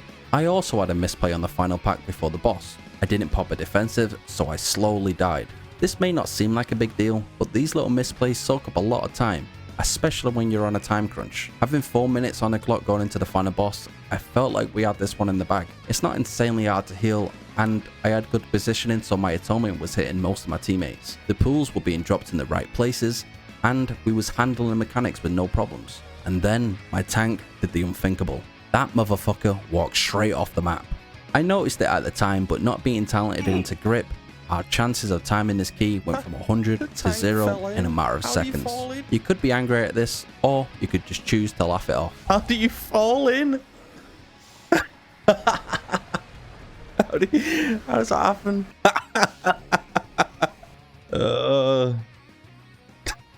You fall in. Even though we didn't time this key, the confidence is now there to keep going. So in the next episode, we will time every dungeon on a 10. Remember to leave a comment about what you want to see next. And as always, if you like the content, subscribe. If you made it this far, we already know you like the content, so subscribe anyway. Like, comment, all of that good stuff. Thanks for watching. Bye bye. Welcome, we are back with another episode of Zero to Hero, Healer Edition. This is the final episode of the series. So far, we've climbed ourselves out of Healer Hell and finally made it into the big boy leagues. Well, not really the big boy leagues, because despite finally doing 10s, you still find people who don't have a clue what they're doing. Hell, in the last episode, I had a tank who just straight up walked into death, which ruined the entire key. Are you stupid or something? The goal for this episode is to time every dungeon on a plus 10. So far, we've free chested a 10 motherload and failed a rookery. So strap in, because you're in for a good one. Believe me. Some viewers may find the following video disturbing. Viewer discretion is advised. What I've learned about healing, no matter how hard you try, you can't heal stupid. So if your teammates instantly die before you even get the chance to heal them, most of the time, if not all the time, it's on them. Even now we've reached 10s, I still don't have a clue how to heal this first boss in Cinderbrew. I'm basically always on the brink of death, but despite all that, we still make it out alive. I have finally figured out where to position myself though, so now I can safely heal the dot without needing to worry about being slapped up by a bunch of angry drunks. People, and when I say people, I mean the tanks. They have no chill when it comes to pulling in these dungeons. I've always said, if you want to time these 10s, hell, even 13s these days, all you gotta do is go slow and steady. Pulling 3 hobgoblins and a bunch of casters is not taking it steady. Another thing, you tanks need to finish off your mobs before pulling the next pack, because my tank decides to start the next pack before finishing his dinner. My dumbass started getting licked up by a bunch of honey droplets. I would normally be okay with this, but knowing this is going out to the general public, I can't have this information being let out. Even when I ran my sweet cheeks over to him, it still took him a good minute to grab the aggro from me. And before I knew it, I was 6 feet under. We got back up though, but I instantly died again. Our tank obviously didn't die because blood DKs never die, so we returned and finished off the boss. But this is where I started to crash out. Some of these pulls were just standard pulls, but you can tell the group was struggling, and a normal person would realise this and go a bit easier. But no, almost every pull it felt like I was fighting for my life. All this karma did finally catch up to the tank though, and on the next pull, he either ran out of buttons or just didn't press any, because 1 minute he's alive and the next minute, he wasn't. The game knew I was tilted towers at this point and decided to throw some more fuel into the inferno. Yo, press a button. Press any CC button. Oh my gosh, man. I can't believe I got double fucking whammied there. This is really frustrating. To piss me off even more, these fuckers decided to take all the closest bees. Why would they... Breathe. These guys are really annoying. This is a valid reason to crash out. Even though we had 20 deaths and I was crashing out, we wasn't exactly failing the key. We had 2 DPS that was actually doing decent damage, and an Evoker that was, well, I don't really know what he was doing, but he was participating, which counts for something, I guess. We closed out the 10 Cinderbrew with 4 minutes to spare, securing us our second time 10. While I cool off, I'll just let this first pull play out.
Decent first pull, right? Yeah, I thought the same. What I didn't expect though was my tank to go full psycho. We just exhausted every cooldown we had in the last pack. Then this dude decides to pull this. Like, come on. Honestly, I don't even know what he was thinking with this pull. I managed to keep most of the group alive just on pure faith. Bless up. But after a while, I guess my tank ran out of buttons and just fell over. This dungeon was probably the worst dungeon I've done all season. I don't know if you guys can relate, but it just felt like no one was pressing any defensive buttons. I'm not too sure what my HPS is meant to be, but 2 million seems like a lot for such a small pull. Don't pull this. For God's sake. I still stand by what I say. That pull sucks, and if you do it, you suck. From that pull alone, I just know this tank will be going insane. And a few pulls later, I witnessed just that. I know this pull isn't crazy, it's just not needed. If I was the tank, I would clear this pack solo and take the mini boss with the casters on the left, but I'm sure you'll see that in the next video I make. I'm cooking up something real good, so there might not be an upload for a little while, but I promise it's going to be worth the wait. If you've enjoyed this series though, show me some support by leaving a like and a comment. I also forgot to mention what I'm doing next. At the moment, it's between Marksman Hunter and Retro Druid, but just coming off healer, I really don't want to do that again. Maybe next season, okay? As you can see, that pull wasn't successful. And I know I didn't use a defensive, but I just didn't expect to get blasted that fast. We took it slower in the next attempt. Or so I thought we did. It didn't take long for the group to pull an even more insane pack. Alright, so we just failed it a second ago, then you go and pull it again. Smart.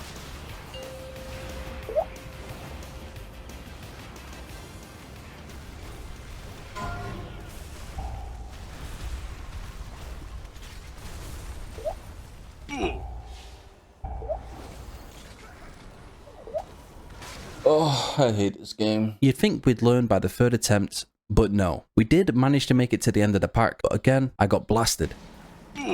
On the run back, my tank decides to pull the Lynx pack without me there, so a bunch of people get bleeds on him, and before I can even set up, people was already dropping like flies, and at this point, I just gave up. I swear to God, not a single person was popping healing mechanics there, or defensives. I promise you they was not pressing any buttons. Holy shit, that was annoying. I hate that dungeon. Fuck, I hate that dungeon so bad. Pull like an absolute psychopath, man. I'm done, actually. I'm not playing. I'm done.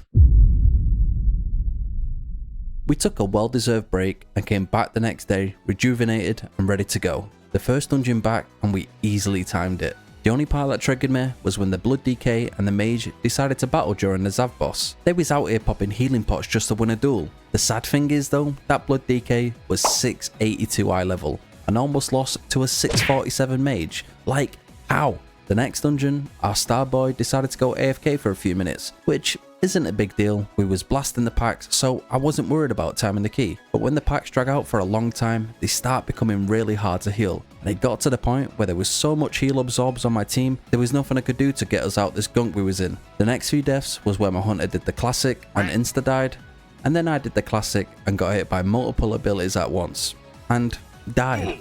Like I said, I wasn't worried about timing the key, so we easily two-chested it with almost 10 minutes to spare. If you're at range, you're always standing melee of this boss, because that magnet does so much damage. That was like any higher key, they would have been dead. I would have been dead. The next dungeon, again, we easily timed it, but there was a few frustrating moments, like when my team aggroed the boss and my dumbass didn't see the big swirl of death. Or when my tank didn't use Sigil of Chains to group up the mobs. I'm just being petty at this point, but seriously, this dude didn't use a single Sigil until like 10 minutes into the dungeon. One, you have silence, you have chains, use it. Oh, he's used it. He's used it. It only took him 9 minutes and 34 seconds to finally use chains. He's incredible. But like I said, we still two-chested the dungeon, so it wasn't a big deal. Right, I've had the worst luck when it comes to this dungeon. I literally cannot do it. I cannot heal anybody in this dungeon. Doesn't matter if I'm on cocaine. Doesn't matter if I'm on Adderall. I just cannot do it. But we're going to be locked in on this one. Locked in. The comms are going to be clear, and we're going to get Keystone Hero. End of. I thought I was going to crash out on the very first pull, but luckily the crisis was averted. And guess what? I had a tank that finally understands that slow and steady wins the race. He still did this dumbass pull, but hey, baby steps. He was really hard to heal on the first boss though. I don't know if this is a pally thing, but if you go back and watch every priory I've healed this series, you can see I've always struggled to keep paladins alive. I have no idea if it's a me issue or what. Thankfully though, we didn't fully wipe and we took down the first boss. I had a few more deaths this dungeon, one being just before the second boss. I just wasn't locked in. I could have easily saved myself here, but I just didn't expect back-to-back abilities to get sent my way. The next death again, I got banged by Sacred Toll, and then got the life sucked out of me by some glowing piece of shit. Those were the only deaths that happened this dungeon, and we finally completed a 10 Priory, my most hated dungeon this season. We also got Keystone Hero, but we're not done just yet. Final thoughts on Priest. I mean, I got Keystone Hero. It wasn't really insanely hard. You just needed teammates who interrupted, used the defensives. But most of the time it was just hell to heal. So you only really have like one burst window, and it happens like every 15 seconds, but if you don't align it at the right time, people will just die. So that's the only thing that's really annoying about it. The spec is good. A lot of people were suggesting Oracle, but I was just like stuck in the mud and was like, you know what? I'm not gonna ignore everyone and just go Void Weaver anyway.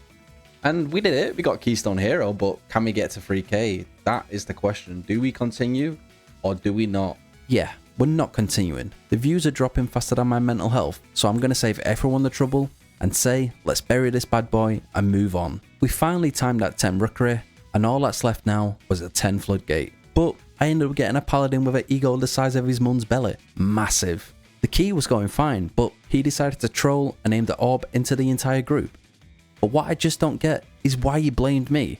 Like, we have a paladin barely doing less damage than a tank, and don't even get me started on the tank. This dude did the duo boss first, which just completely threw me off. But no, let's blame the healer that played perfect the whole dungeon and never made any simple mistakes that could have easily been avoided.